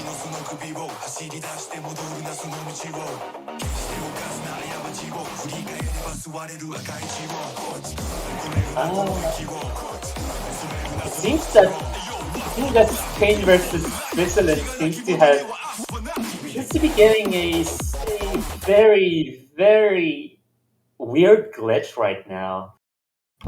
Theoretically, it should be done, but I don't understand what the hell? That is the strangest score I've ever seen in my life. It says that it has 2,880 marvelous, 235 300, so it's more than a 1-to-10 ratio, 2 200s, and no bad judgments, and it's 923k. Like, the match has been streamed elsewhere, and we see that the final streamed score is actually 995k. And it seems that our referee is actually recording a 995k as well. But somehow the MP link shows 923k. That's so weird. Anyways, back to this match. Germany is actually on a great good run. Fantastic speed. It's actually the better player between. What? What? I didn't know he was a SV god. I didn't know you become an SV god with Fade, and what? This makes zero sense. I guess he just has the rhythm so down. I wonder why they didn't pick this earlier if Lost Exceed is this strong. But he looks very confident on it, gotta say. And yeah, looks like Germany just has the upper hand right now. But of course, the difference is not big enough that a missed serving. Oh, those kind of teleports does decide a bit, because unfortunately they got a bit of bad judgments there on just those teleports. Yeah, medium kick is dropping quite a bit of accuracy, and it's gonna be making the score counter flicker right now. Yeah, we're witnessing a flicker right now. This could be anyone's match. We just have to see what happens on the last couple of SV patterns. I think there's, yeah, like those kind of patterns. Oh, let's see. It's nerve-wracking. Oh yeah, it's definitely nerve-wracking. Medium kick, unfortunately, hitting really late. Oh my god! For a second there. Back and forth, actually. Is it? What? Germany! Excuse me, what happened? How did Germany win? How did Germany win by 59 points? 59! Let's go. Argentina was leading the entire time up until the end, and on the last quad, Germany brought 59 points ahead of Argentina. I don't understand anything anymore. I don't understand how did that happen. A last quad just switched the points around. You don't see that every day, friends. I am so confused. Yeah, I was intense. I didn't know who was going to win that, even though Argentina had the advantage for like a good majority of the match. It was still so close score-wise that it doesn't really surprise me that something like that happened, but still, that comes out as a shock just because of how little you see that happen. Yeah, absolutely, and we just saw that happen with very, very different scores all around the board. We saw some 99.6, we saw some 99.3, we saw some 99.0 in terms of accuracy. It's all over the place. This match is all over the place. We saw a lot of anti-meta up until now. Rice has virtually never been touched. This is like just a chaotic match, I gotta say.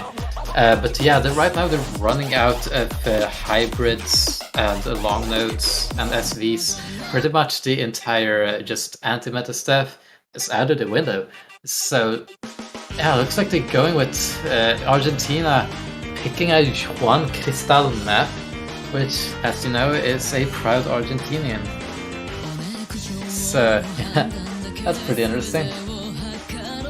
Yes, playing one for this map. I'm sure you're gonna be playing Ron for this map. sure. Yeah. Paintings? Oh yeah. Oh yeah. Paintings? Oh, yeah. Paintings? Oh, yeah. Paintings? Oh, yeah. Anyways. I wonder who's gonna be the third player on Argentina's side. Yeah, I wonder that too. We see media coming in. I think it was previous pick actually, so he's not coming in. I think it's gonna be C90. C90, yeah, it's C90 for sure.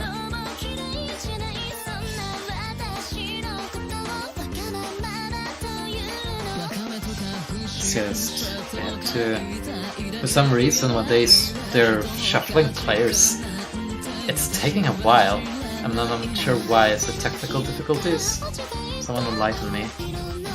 I don't really know. Maybe playing on a different tournament server is actually might be responsible. Kind of switching back and forth between the regular server and the tournament server might be a culprit. I don't quite know. Okay, so apparently they're just waiting.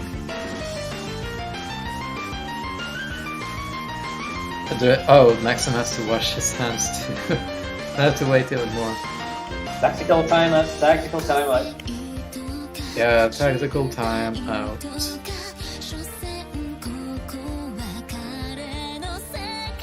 If they want to wait so much, I wonder why they didn't like use the tactical timeout by now.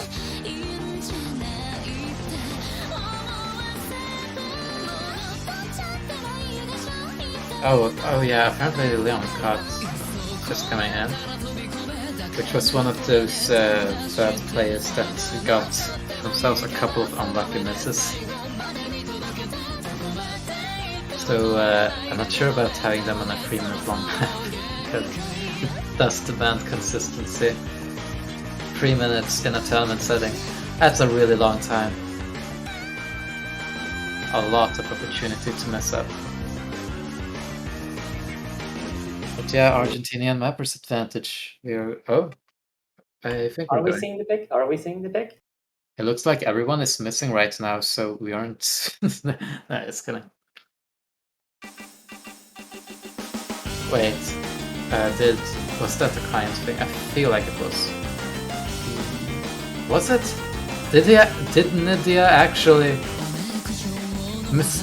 No? No, it's all the way up to 99.76 now, so it's probably just client. It always plays tricks on you at the beginning of the batch, like, when's laser? Yeah, giving us some hard attacks here.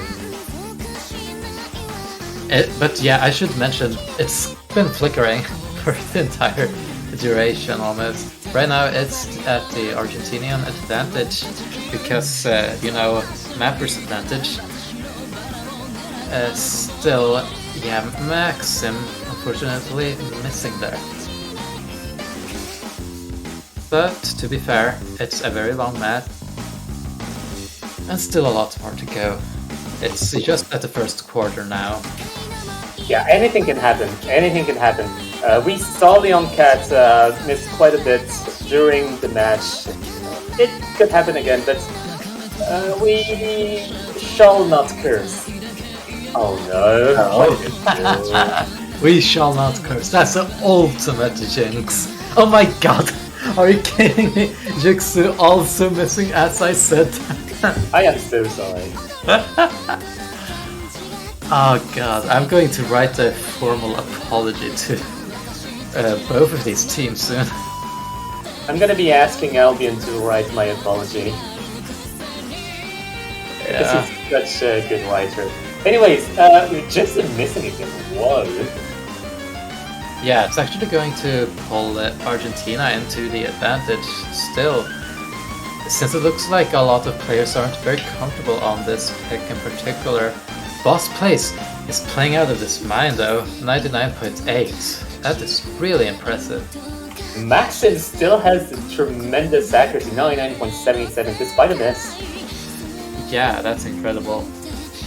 And it's still, interestingly, in Argentina's advantage, even though Leon is very much behind with a 99.14. It might be because Boss Place is holding a higher accuracy and no miss so far. But anything can happen. And of course, Maxim getting even more misses, unfortunately. Yeah, we kind of see where Germany kind of scales out of the tournament, actually. Yeah. But still, Maxim still has a pretty tremendous accuracy. Yeah, the misses weren't like super detrimental. They weren't like very unclean, where he got himself a bunch of 200s. They just straight up missed and then carried on like it was nothing. Anyways, that's it for this pick. Medium Cat's going to be getting a full combo. Boss Blade's going to be getting a very impressive 992k. They're actually, 992k. yeah, and they're actually doing pretty well as well. 985 full combo is actually pretty respectable. And Leon Cat with only one combo drop, actually. Gonna be doing better than Action. Yeah. We're going to see Discordia now. Yeah, like imagine all the hybrids, DSVs, and DLNs gone before the rise. That's a very uncommon matchup. Yeah. I think, I don't know, maybe it's that they feel the rise is a bit too physical for them. Because it's always a point where the rise just feels a bit shaky, like kind of a wild card, because they're slightly out of your comfort zone. And when that happens, well, you won't exactly want to pick that first out of the gate. And so far we've only seen one rise pick indeed. This has been a very uncommon match. Also a very slow one. We're almost at the 1 hour mark. And we are yet to come close to a conclusion.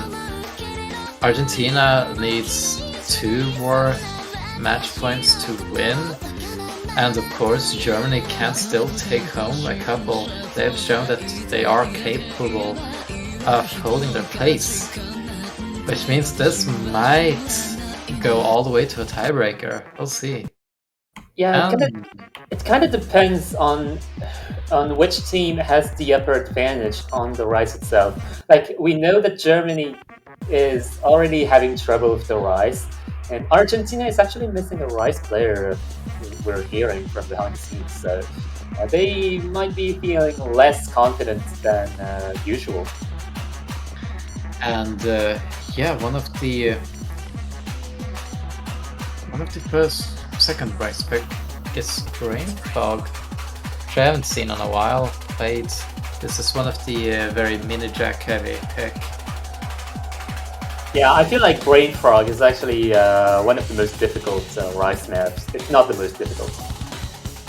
Yeah, which is funny because we don't see it banned all that often, just ignored. I guess that's what people tend to do with the most difficult map. To just go for the ones that I haven't practiced enough on and ban it, or that they think their opponent will be strong on. I hope you practice the tiebreaker. Ah, I see I see banter. Oh my god.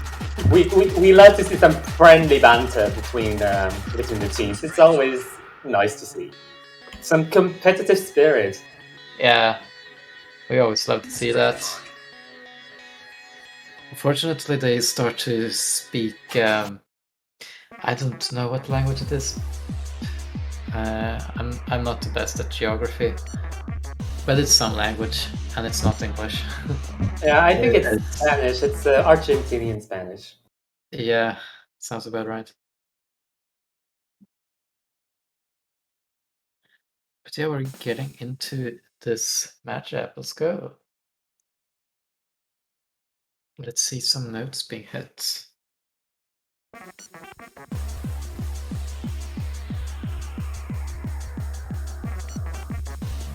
And Elastic Seed is going to be playing this one as well. Getting some fading representation once again.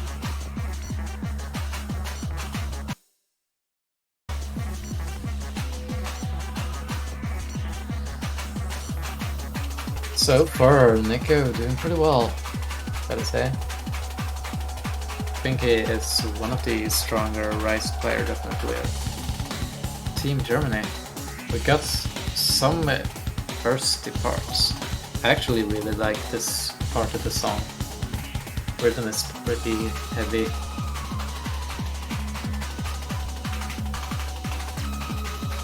And Leon Cat is struggling very far behind. Looks like he's keeping up well with the physicality of the Rise. Yeah, like boss plays in C90 are actually carrying Argentina, but it's down to a third player problem right now. But yeah, and lost succeed actually. Yeah, it's kind of the same problem for Germany actually, so it's kind of a mirror match actually. Yeah, that's really interesting. No, now they'll see the scores, and now they'll get stressed out, and we'll see some misses.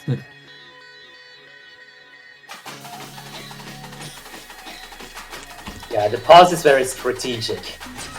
You can choose to either not look at the scores and focus, or look at the scores to kind of know what to focus on, either accuracy or combo. Yeah. At this point, I'd feel like accuracy is more important, because Argentina is very close to taking this home.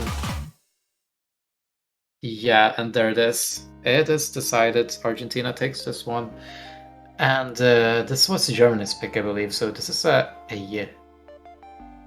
Aye. Boss plays!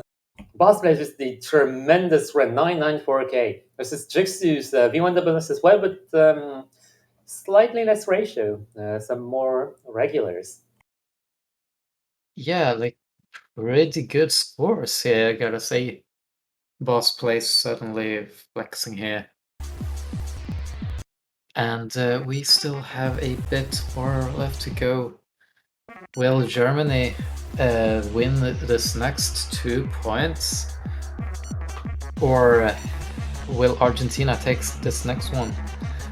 It's Argentina's pick, so they have to make it count. Yeah, Argentina definitely has the occasion to get away with this, like 6-3, because they have the pick advantage right now. But if they mess up their pick and Germany picks in return, then we might see a final tiebreaker.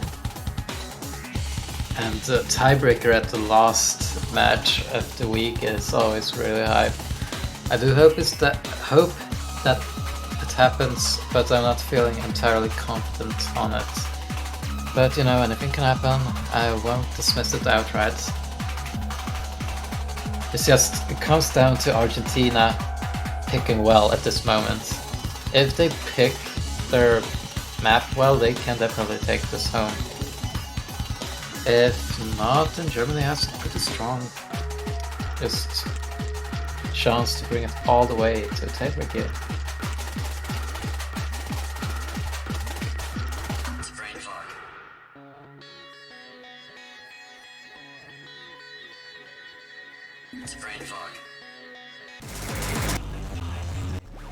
Oh. Okay, Winnipeg, which is the first of our streamer picks, the jump stream picks. And of course, it is by none other than Hotubaj. Yeah, no, I did not map this. It's Alex Best's challenge, which was... I'm joking. No, I'm not mapping this. I'm not a good mapper. I'll make you a good mapper, just wait.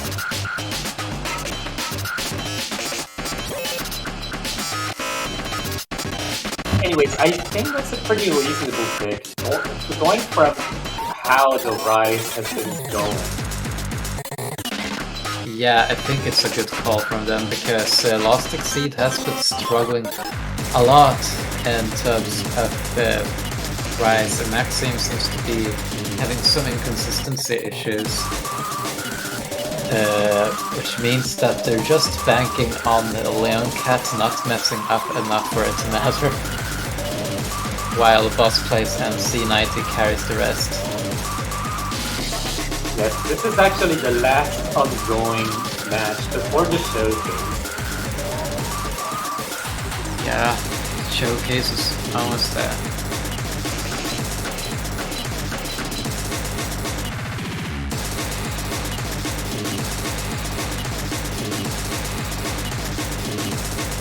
We are holding the quarterfinals map in hostage.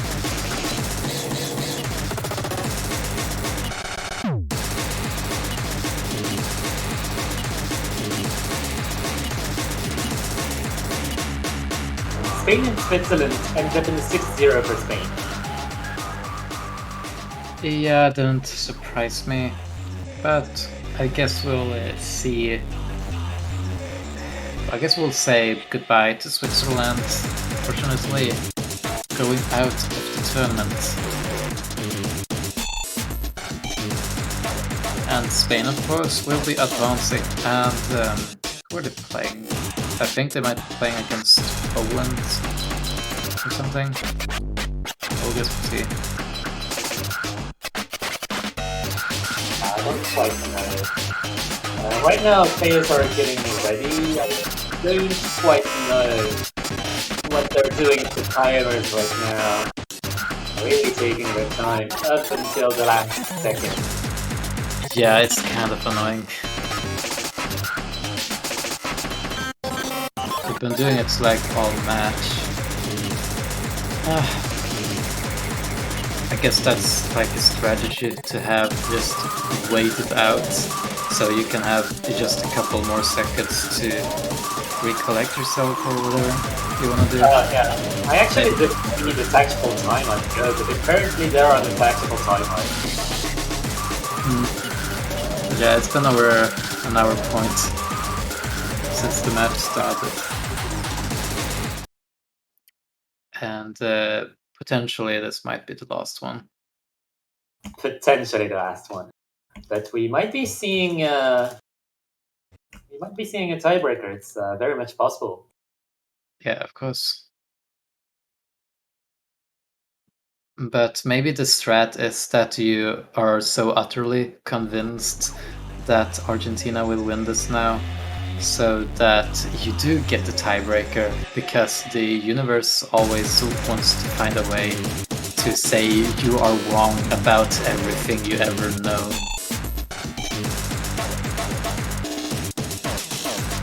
Juksu, really strong attack right out of the gate. And actually, Lost Exceed is... he is not using his Faden anymore. I guess he's taking off the suit. Yeah, that's really uncharacteristic. And if Last Exceed actually forgot Faden, they could actually call for a redo here.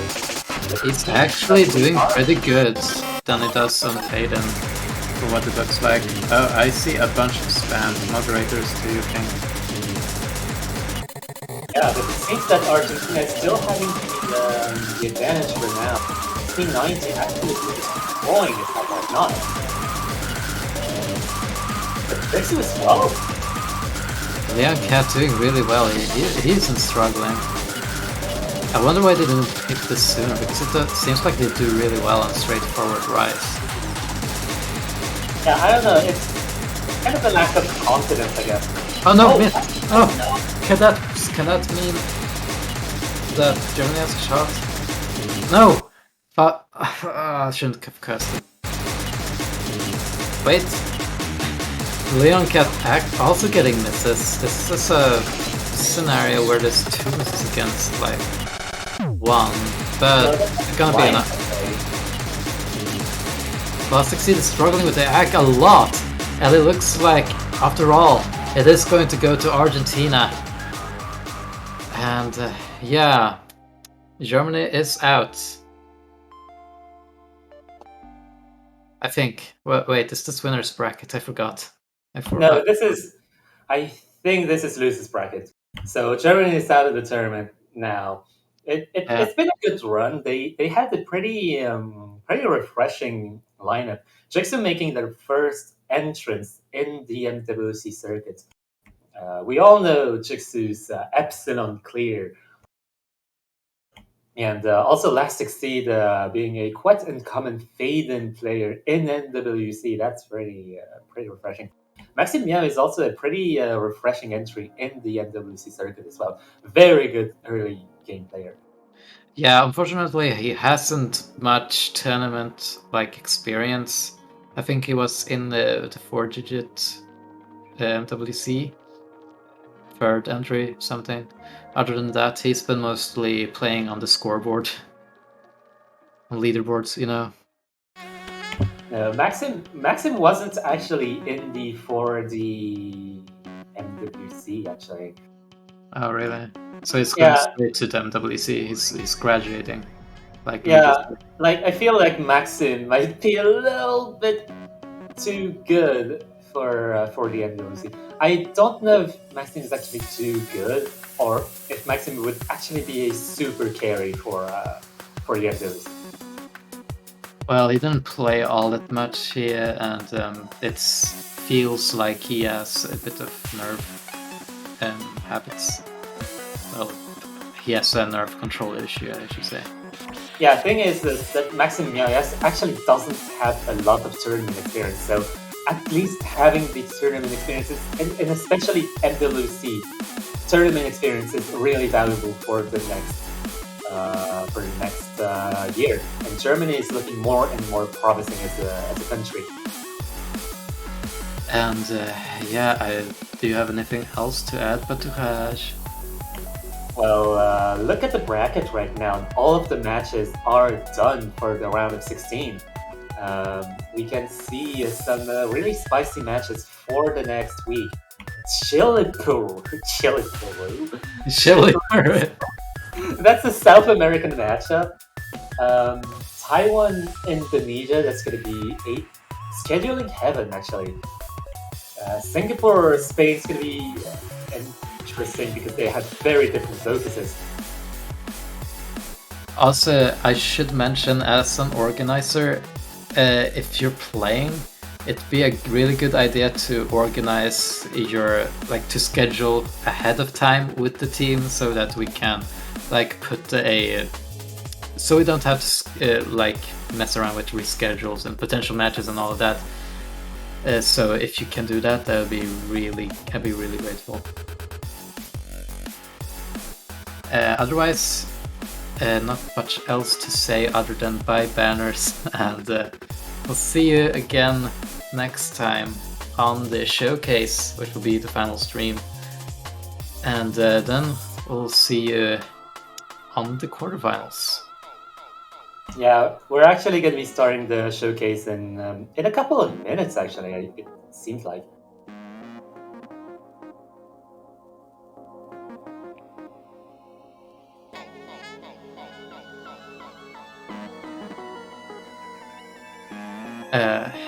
But yeah, I'm just gonna say goodbye for now. See you again soon. See you on the flip side. Hell yeah.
fancy. Big bang, whoa, pockets on swole.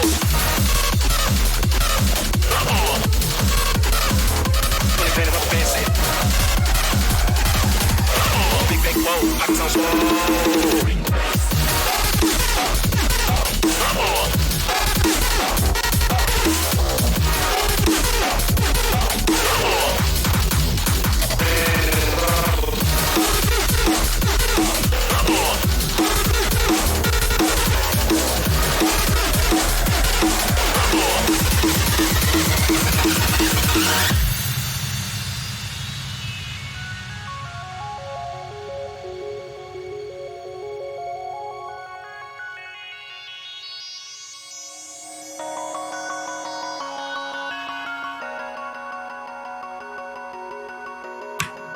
All right, everybody. Hello, welcome. Thank you for staying with us as we have been getting the.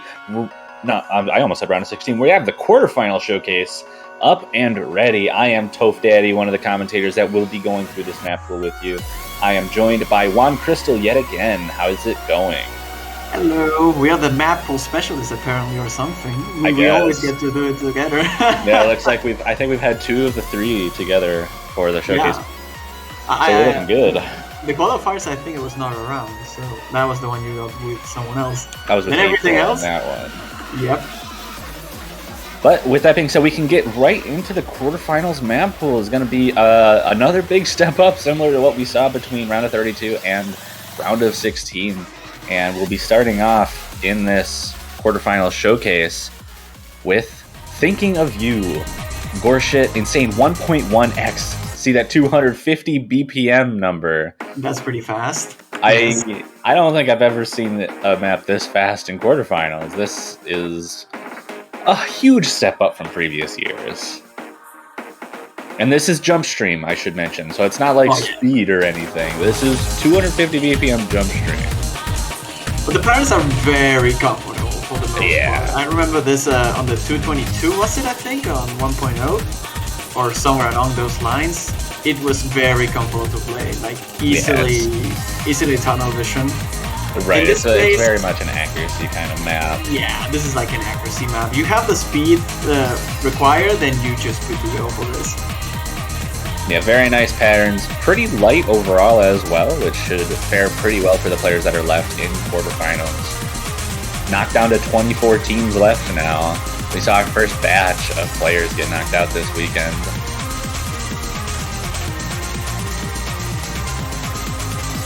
But yeah, there really is not a whole lot to say about this. There's some smaller sections with some broken jump stream, but the longer strings of it of the jump stream is what's really going to matter, and it's very straightforward.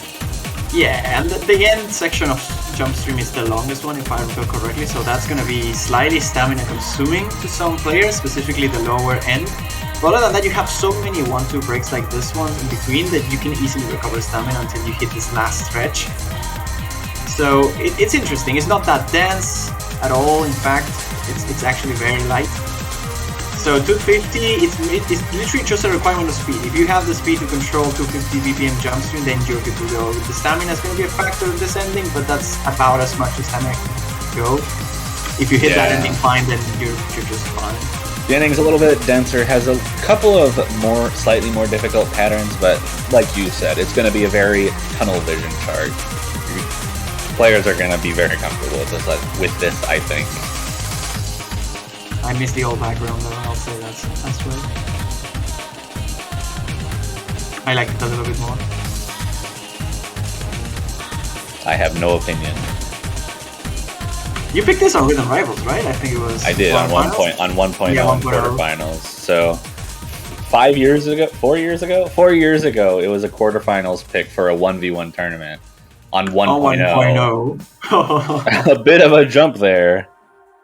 This is one of those maps that you add 1.1 rate, and even though you think it's not that much, yes, it is that much.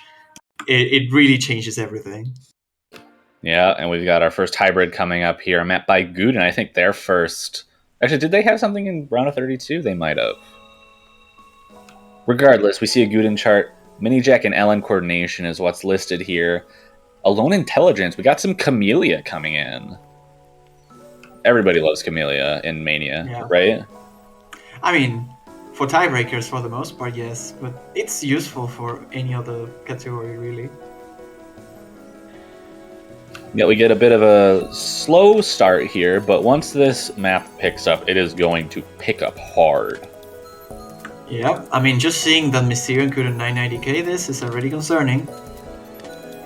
Yeah, there are some very tough patterns in this. The coordination required for it is extremely high. A lot higher than you'd expect given the patterns that we'll be seeing. And it is a hybrid too, so coordination and hybrids, this seems like the map that will favor LN players the most out of the hybrids. Also to note, this is a longer than 3 minutes, and the previous pick was about 2.5. So we're already starting this pool off with some relatively longer picks than we've been seeing in the round of 32 and round of 16 pools. Might be something we start to see more of as the pools get harder, as we were expecting in previous map pool showcases. Yeah, not only stamina is going to be a factor because of the length of the matches, right? That you have to play many maps in succession, but now the maps are also getting longer, so you're going to need that stamina, not only physically, but also mentally. This is a very draining map. Definitely some tricky release patterns coming up in this section, and some jacks that you're going to have to read through. Yeah, mini jacks leading into long notes, which can be very hard to coordinate to keep yourself from letting go of the long notes right away. Reverse shields are very tricky there. Especially because you have to hold all the keys at the same time, so you can easily mess those buttons. This part, just miscoordinate. Oh, this looks insane. Oh god. This is, I think, the hardest part of the chart, bar none. It is extremely difficult to get right, especially keeping control of those 3-note jacks while you're handling long notes. Luckily, it doesn't do any of the 3-note long notes while you're holding down the same hand. Yeah, that doesn't help a lot. Yeah, but that doesn't mean it's going to be easy. No, not at all. There's also the thing that all the 3-note jacks always end with a long note release, so that if it is on different hands, it's a little bit easier to manage. If that was on the same hand, good luck. Yeah.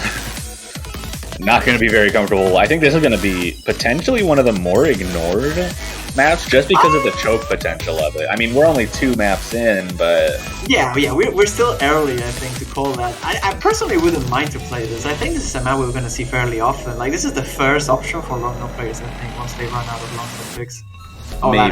Maybe. We'll have to see how teams actually decide to go about this map pool when... the map pool is finished. Yeah, and once we have a better next picture, weekend. Yeah.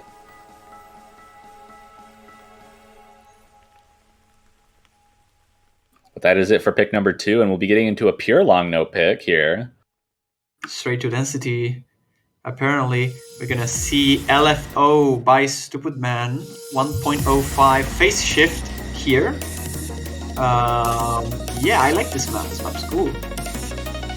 Yeah, very, very focused on that, density. It's probably the purest density map we've seen so far this tournament. No tricky releases anywhere. It's just read through it, play through it, and that's it. It is on a little bit of a higher rate on 1.05, but that shouldn't really have too big of an impact overall on most of the players in this round, I don't think.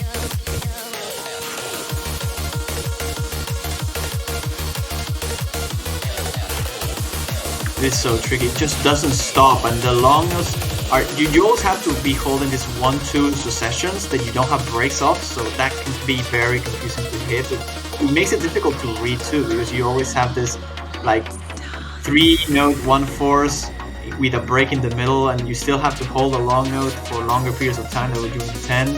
It gets very messy. You need to be able to read this very comfortably if you want to hit it at full. Right, there's a lot of points where that an inability to parse through the really dense patterns like this, it's going to lead you to breaks. The fact that the song is so broken, or like the chart is so broken, right? It's not just jump stream or long note jump stream, because it's so broken and you have some longer notes in the middle. It makes it very, very hard to coordinate and to hit properly. Yeah, that control element does peek its head in a little bit, not so much as a release chart that you'd expect, but it still does, and it's still going to be something that players are going to need to pay attention to. We're an easier ending here, I will say. Until we hit some this density. part. Yeah, this is the densest part of the chart. So lots of chokes potential for that section right there, but that's going to end off LFO, the shortest pick we've seen, less than 2 minutes. out of the 3. And we were calling for it. We got core jacks coming up. Finally, we did it.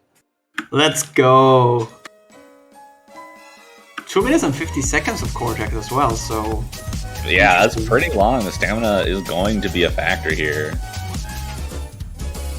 On this song as well. I cannot think of this song without thinking of the SV chart that Quill made a long time ago. Super Anime Groove 3D Yeah. World. Let's go. This is the anime core jack pick. Yes, that is how it's described. Anime core jack. 143 BPM as well. So not the easiest speed to keep up with as far as core jacks are concerned.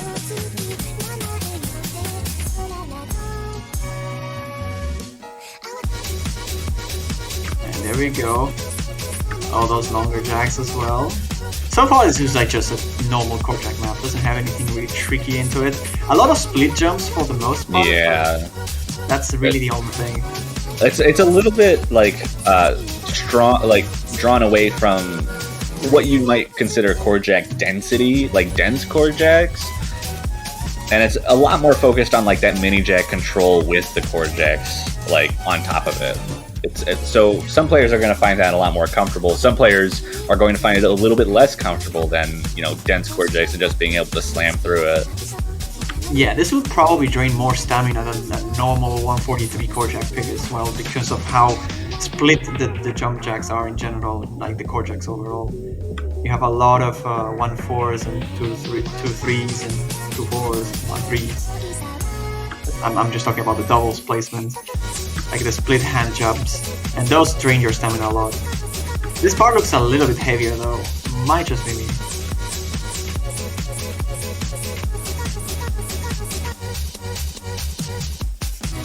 Those longos are actually a bit tricky too, I think.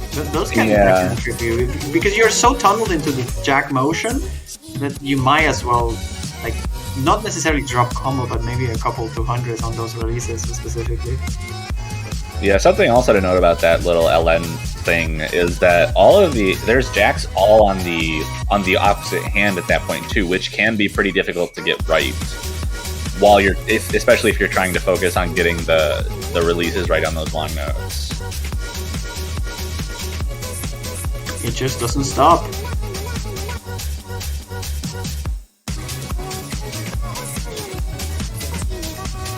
We're coming up to the end of it. Gonna seem to have just a very long string of core jacks right at the end. We'll be moving on from our 4th pick. Oh, once it ends, at least. That pie chart's getting smaller and smaller. There it goes. Pick number 4 out of there. And here we go into pick number 5. Streams. Yozakura on 1.2x rate, which puts this at a 324 BPM streams.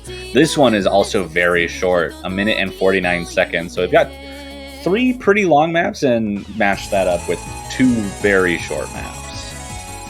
Oh god, this song, not the map specifically. I hear this song so many times in the past.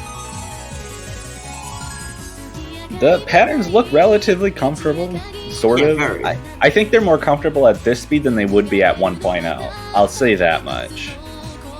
Yeah, because you kind of have to control it a little bit more. Here you can maybe get away with some like manipulation to some degree if you're not comfortable with the speed. Or also just the motion in general, you're just more used to hit it fast. Right. Okay, there's a lot of strain on the right hand, I think, in this. I think the strain switches back and forth pretty heavily here. We're getting into the second half with the chorus, and I think we'll be having pretty much one more string of single streams at the end. And I think the last one lasts longer than any of the other points in this map.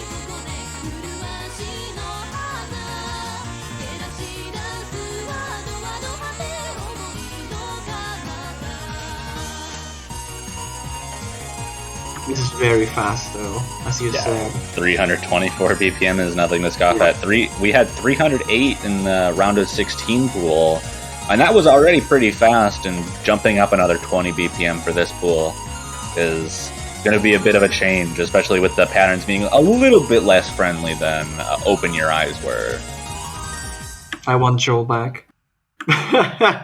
Where's my Joel speed chart, please? Where's my Aerobeat? But that is it. Pick number. Is this 6? Yeah, 6. I think so, yes. I think it's number 6. We got Somewhere I Belong, a Linkin Park song. Goodbye, VODs. Yeah, goodbye, bots. I was about to mention the same thing. Had you not said that. And apparently, due to the notes, this is Paintings V2, which... Yeah, I think that's I don't know. it's maybe a fair statement. I think the releases are much harder on this. And the coordination that you're going to require for it is much higher than is necessary for something like Paintings, which makes sense. It's a jump into the next round. 3.5 minutes. So again, continuing that trend of a pretty long pool overall. 4 out of the 6 we've seen so far have been, above 2.5 minutes. No, those releases. Yeah, they are so hard to coordinate. No. I've seen this used in many a tournament, and those mini jacks are not friendly. It's got the OD reduced though, right? Wasn't it OD8? I was pretty sure this was OD8. I don't remember. But it does look like there was an OD reduction. It's down to OD7 now, so it'll be a little bit more manageable than it was before. Very repetitive patterns as well. And very simplistic, really. This map looks extremely simple from a physical standpoint, but then on the technical side, where you have to release and you have to not release at some points as well, Yeah. the coordination is just huge. I would almost make the comparison to Shotgun Senorita before I would make a comparison to Paintings. Because this is similarly set up with the very low physicality required, but then the insane release requirement that it has. Yeah, but this is just slower, which makes it even tighter to Yeah. good accuracy of. Definitely. And we're only halfway through the chart, too, so we've got a lot more to look through. The fact that it's so long as well, this looks like a sponge of bands in my books. Yeah, I could definitely see that coming out. Also, it would be beneficial for the bots, so I'm okay with it. To some degree. And this section looks like a nightmare to get through. I think this whole chart has looked like kind of a nightmare to get good accuracy on. Oh, certainly. You have instances, right, when you have the left hand and you have to release on like a quarter of Yeah. the measure of difference, and that's just ridiculous on 81 BPM. With the same hand, it's so hard to control. Mysterion with a banger score. 994 is extremely impressive. I would not expect to see almost anyone next weekend getting a score like that. Like, Is this a V1SS? I don't know, but like, players look out for this kind of bread and butter Chiwi and Amaram from Brazil. I think are the 2 biggest contenders for maps like this. This is exactly what they're looking for. Oh, there's a 200 Rip. Yeah, and this last score is definitely showing off a bit more of that release difficulty than we saw earlier. This reminds me of this Fall Out Boy song, the Racima. That the ending spikes up in density a little bit. Thanks for the memories, I think it was called, yeah. Obviously, this is much harder because it's so much denser and slower and harder to coordinate, but it reminded me a little bit of it. Yeah, and there we go, 3 200s, really good score. And we have our first SV pick, labeled Uh-oh. as the memo pick by Hydria. I am interested to see what this map is all about. Uh-oh. Uh-oh, I see SV and Hydria, and that's my first thought. Uh-oh, what's this gonna be? I like the replay name. Whoa! And I also like that SV.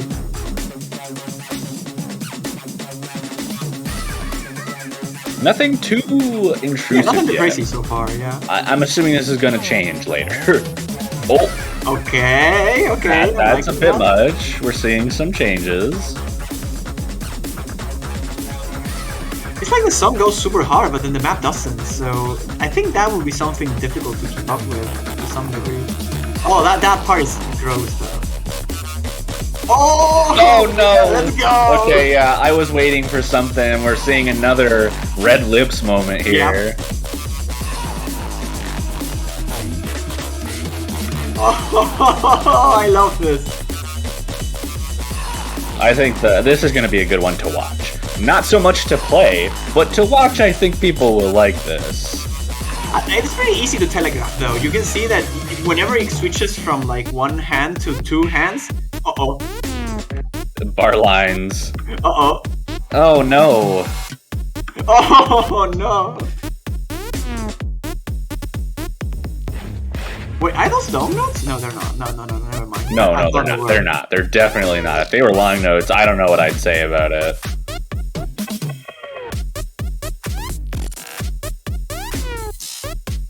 Oh, I love this trick of using the bars. I think the bars actually help you with this.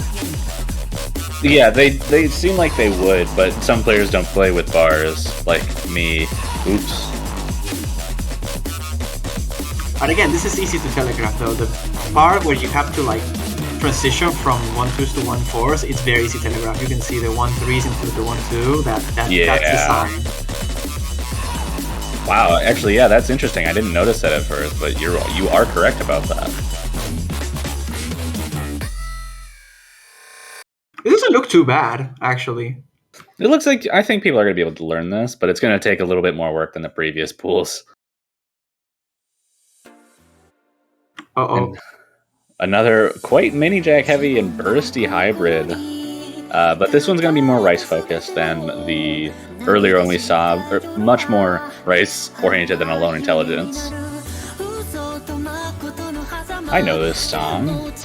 I was about to say the same. I think I never seen this map, but I definitely did hear the song. Psyche became so popular as of late. Last year specifically. Yep, it looks like we're getting a bit of a light intro here with some flams that might be a little bit tricky, but definitely not going to be the main portion of the chart we want to look out for.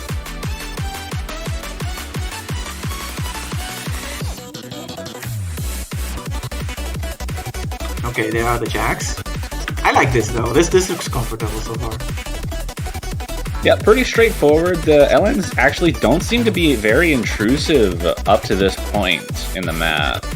It seems like very much it's a, what do you call it? A constant. I guess constant is the word I'm looking for, which is really good for this kind of structured map. It's going to be really good to get accuracy on. But now we're seeing some less conventional bursts showing up. Yep. Kind of like flammy burst. I don't know. They're weird. Yeah, they're very oddly spaced, like, apart from each other. Which is going to be tricky to get accuracy on, for sure. The beam is just good enough there as well, because, I mean, at least myself, I don't have many difficulties with this shorter long notes in the middle of this kind of streams, because they just feel natural to just hit as a normal note, due to the BPM not being so high, not being so low. And I think that might help some people as well. Like, those LNs are just intrusive reading-wise. They're not going to be really intensive. Yeah, I do think that this ending is going to have a little bit more difficulty with the LNs, and we're seeing that here. I like that second column. Yeah, we're going into the last third of the map. This is another 3.5 minute chart, so we're continuing that trend of very long charts this time around. And we can already see the LNs getting a little bit more intrusive slowly as this chart comes to its end, or starts to get closer to its ending. You still have a quarter left. Yeah, that is still about 50 seconds. A little bit of a break here, though. I imagine the ending spikes a little bit compared to the rest, maybe more long notes even than what we saw before.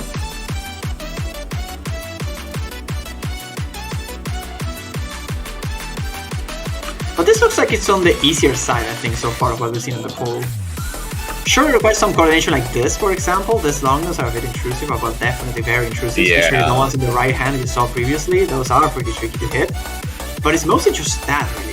It's that coordination that you need to get down, but the rest of the map isn't really all that physically demanding. You have the jack motion all over the place, but it's 1675 BPM. I'm not sure if that's annoying enough to be an issue.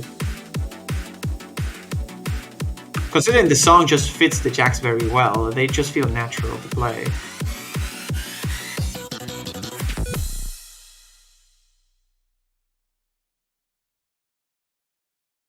And there we go with the second hybrid out of the way. And we're going to be getting into some technical stuff here. Another Viz D chart returns. We're seeing a lot of them now.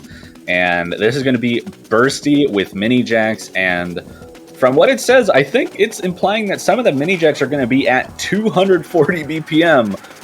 That's fast. Excuse me? That's very fast. That is extremely fast. You don't know 1.2 rated. There's one of those mini jacks you just saw. Oh my god. They're so fast I missed them. Oh, it's so hard to parse when they happen because of how fast they are. Those are definitely 240 BPM mini jacks, though. Oh my god. It's funny because we're watching the stream here and it is a little bit laggy, so it's very hard to tell when something is actually a jack and not, especially at this VPM, at least for me. But if those are the jacks that I thought that were on the right hand, right, the doubles. Yeah, there were some on the left, some on the right. Yeah, they were the doubles. If those were the jacks, then good luck. Yeah, those are very difficult. It looks like they're pretty sparse throughout the map, so it's not going to be too heavy as far as that goes, but we are still only halfway through the map, so we might just get greeted by more. Pretty stamina draining, I'd say, that as well. It's very anchory. Yeah, lots of short gaps that are not quite like long enough to give you a proper break, so you just have to keep going for the whole time. Oh, there are the jacks again. Yeah, they are returning with a vengeance. Physically, though, aside from the mini jacks at 240 BPM, this doesn't seem particularly difficult to keep up with. It's just going to be a big matter of keeping the your technique proper and not dropping combo on some of the more difficult bursts and mini jacks.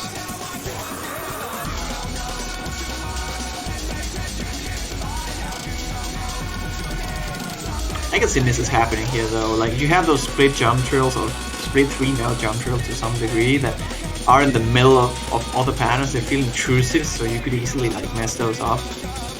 Those might be the biggest choke points. Along with the bursts, and in general, just the bursts are pretty hard too. Yeah, it's just a lot of little tiny spots where misses are going to happen, and that stamina component is going to come into play as well. And this next one. Oh god! What is boy! That oh god! It was supposed to be with a video. Oh, it is. There's the video going. Okay. But screw Owo, a long note map. I think that's what this is technically called. Either that or a hybrid, but it's a lemon guy map. What can you expect? Like everyone knows what we're gonna be seeing here. And the video, the video is incredible.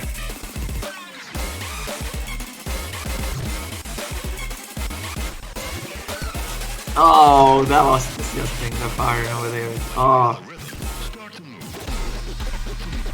This is quite a tricky map to get right as well. The LNs are very intrusive, and some of the mini LNs require a lot of reading skill and coordination to make sure you don't drop random 200s on them.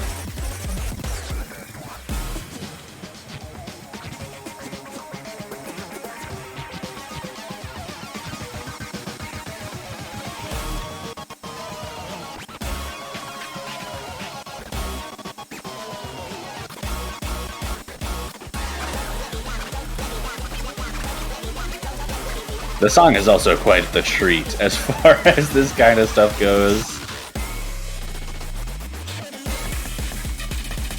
And the video comes back. They're doing jumping jacks. It's Lemon Guy. That's what you expect. That's the patented Lemon Guy pattern. Yeah, true. It's like saying my reverse shields or something. Exactly.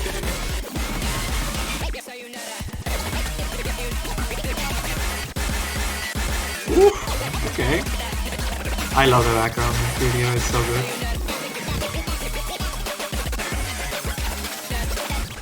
good. It's quite a good video. Make it a requirement for the players in the tournament to have the video enabled. The background is also majestic. Good job, Lemon. Indeed it is. Uh-oh! Uh-oh, we see another name. We see another name. I don't think we've seen them for a while. Shoegazer, Cheatriel. Uh-oh, 220 BPM jump stream for almost 4 minutes? Is that what we're seeing here? I mean, yes, that is what we're seeing here. So, not really a whole lot. This is extremely dense. It's really long, and it's pretty fast. 220 BPM is a little bit of a step down, I think, compared to the previous stage, but this is so much denser that itself is going to make the difference. Well, it's not that much of a step down. Die Winnipeg was 225, so this being at 220 is not really a step down, especially for the stamina chart. Well, yeah, that's what I'm saying. When it comes to BPM, it's literally the same as last stage. It's just that the density picks up so much considered to the previous one, and the stamina component being a thing. 4 minutes is no joke for a chart that has like no breaks at all.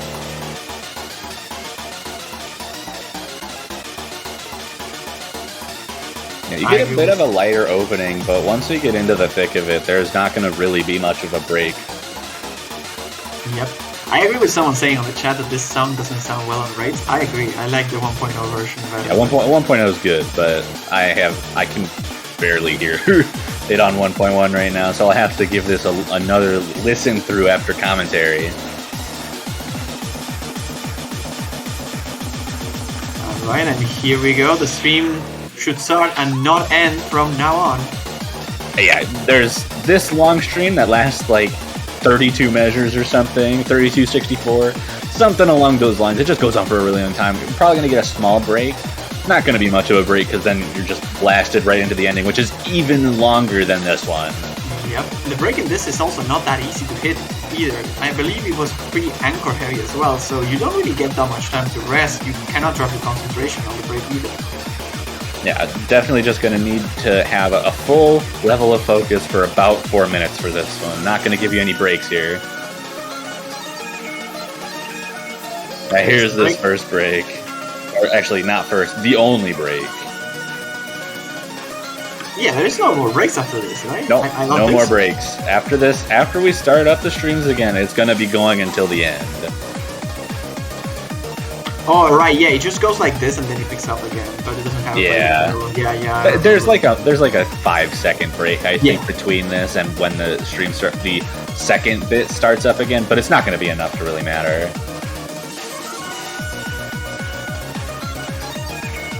I mean, I might be underestimating this, but this doesn't look all that challenging. I was expecting something harder, maybe. I'm not sure. Maybe I'm just underestimating this.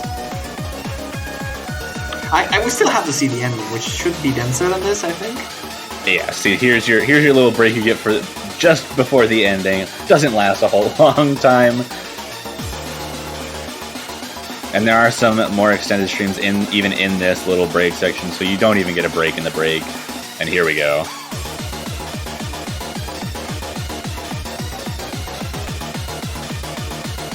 More of all the same, very anchory, very trill-heavy patterns that are going to be very stamina draining, like we saw from the previous two stamina-based picks from round of 32 and round of 16.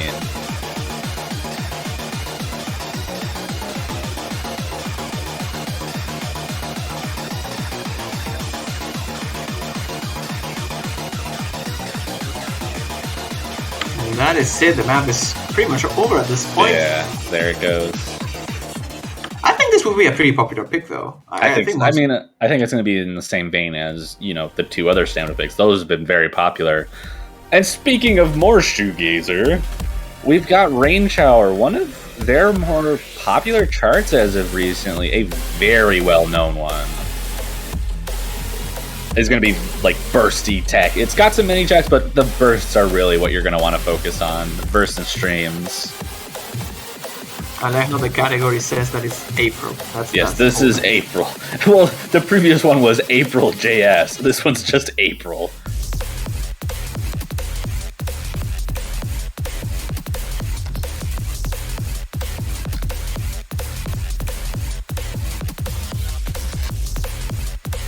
Not a whole lot to say about this. Very tricky patterns, not super dense, so it shouldn't be that bad to read through.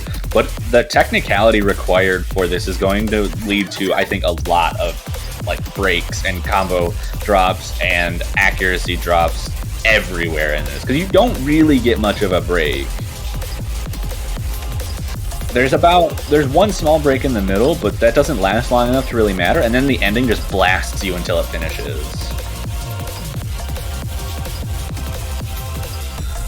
I think the harder part about all this map so far is that it just doesn't stop really at any point other than this small break.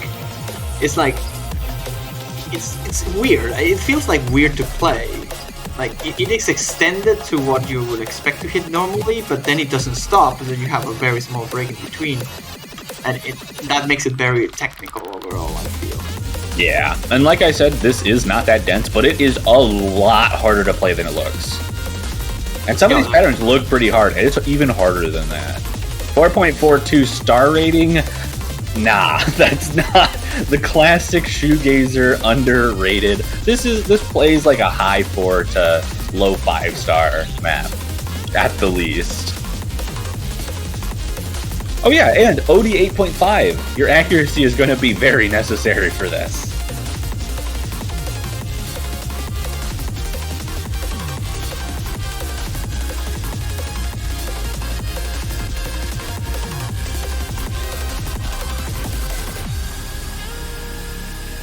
There he goes. And we're coming up towards the end of this. We got 2 regular picks in the tiebreaker left in this map pool. And this one's going to be familiar to a lot of people as well. We saw this. Shout outs to Soft 5. Again, we saw Sound Chimera from last round from Soft 5, and now we're also seeing this. The Stage 4 qualifier and Lemon Guy Hybrid. Let's go! We always wanted one.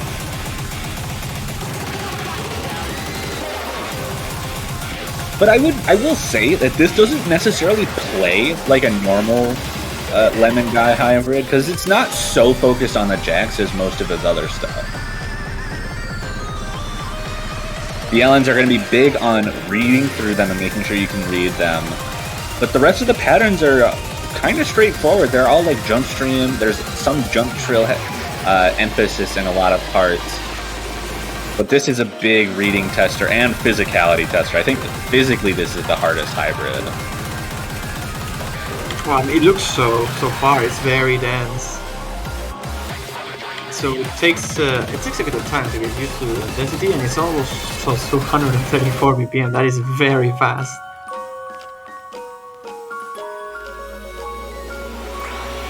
Oh, I love those ankles. Yeah, that's the patented Lemon Guy anchor. Yet again. And this chorus here, those long notes don't look that bad. They are much worse than they look. They are very intrusive to reading.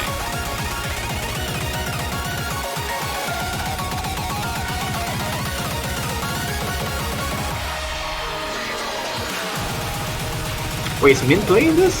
Yes, this is a Mint replay. Wow, I didn't know that Mint could play this. Well. Oh, that part though. Imagine if you drag or rush that section, you get blasted. That would be a big accuracy drop. It's gonna be very important for the players to pay attention and make sure they don't drop at important points like that.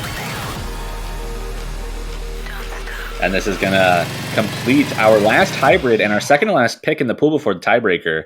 And given that everyone knows we always end the free mod pool with SVs, we're going to have some SVs, and it's labeled SV Meme. I love the replay name. I don't know what that means. You don't know what the replay name means? Oh, no. I meant I don't know what SV Meme means. Oh, I do know. Just listen to the song.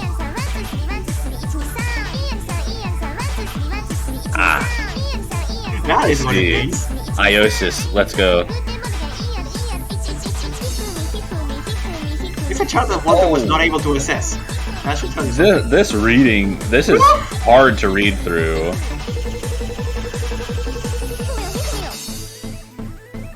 Oh, that's low down over there. Woo. Okay, you don't want to sight read this.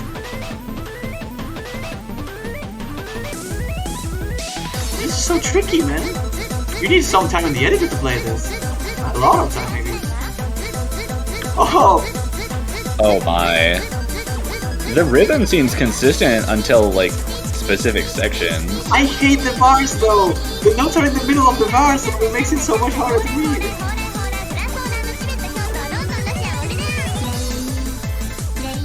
We're only 2/3 of the... It's felt like so long already. This is a very evil pick. And I love it. A very difficult to parse through, I think. I think that is it. You really need to flex your reading on this. Whoa! Whoa! Okay, the second one looked a little bit easy compared to the previous one, but still, oh! Oh my god! What is this?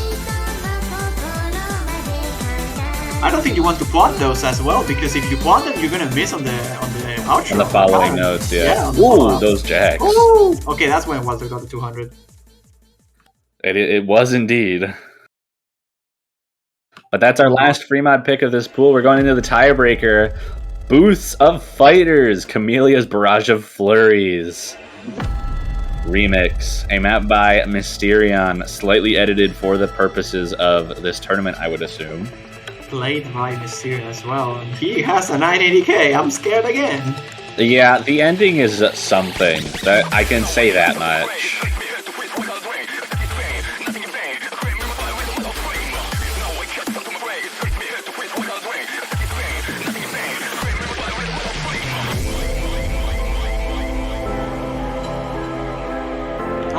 I like this song from Tiebreaker. Got some more Camellia. We had a break from it last round, but we've returned.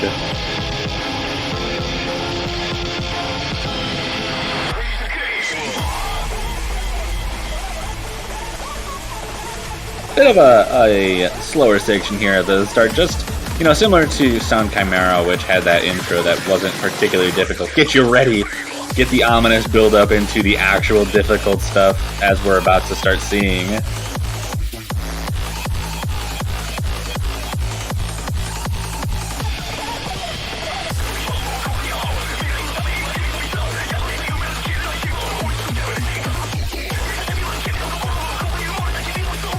That doesn't look so bad so far. Although in the varsity intro, everything looks fairly tame. Those jacks, though, are a bit tricky, obviously. Yeah, the jacks are pretty fast, and I think the thing about this is that it's going to get harder as the map continues. Okay. Got some quick bursts. The LNs are not going to be super easy. We got some really fast jack patterns here, and some inverse. More of a hybrid kind of area as we're seeing right now. And those jacks are at 160 BPM, so that is nothing that you can just autopilot in the same way as some other kinds of jack patterns.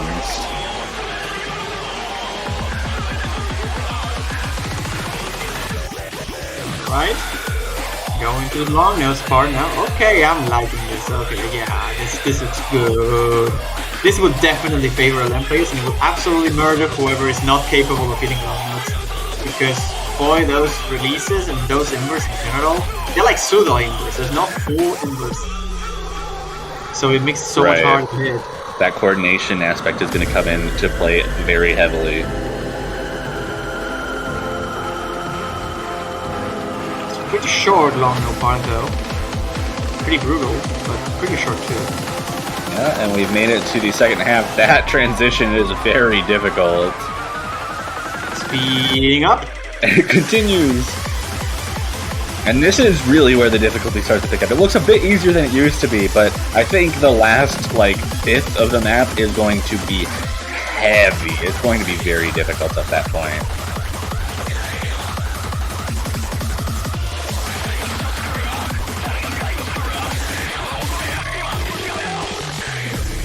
Oof. Okay.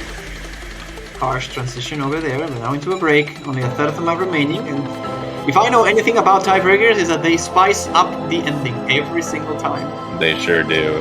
We're seeing a bit of an LN release break here, but I'm curious to see if this has any impact on the chorus. See if this is going to be where the big LN difficulty starts coming in. Probably, right? Let's see. Nice quick jump screen burst. And yeah, here we go. Long notes. Very dense. Some weird gaps that are going to be pretty difficult to coordinate as well. Are these mini jacks in the middle as well?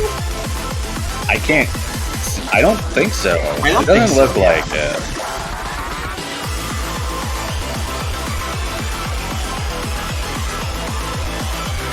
Okay, I'm liking this. Doesn't look all that challenging in the second half of the Lumio section, but the part that started it looked a bit challenging. Yeah, I think that L6 is going to trip people up in any case.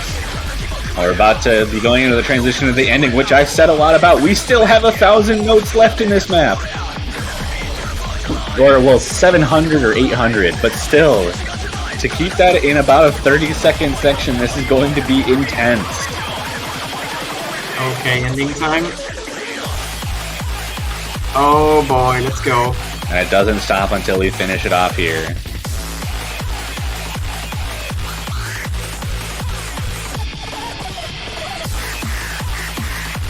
Woohoo! Okay. Yeah, we're not we're not getting a break here.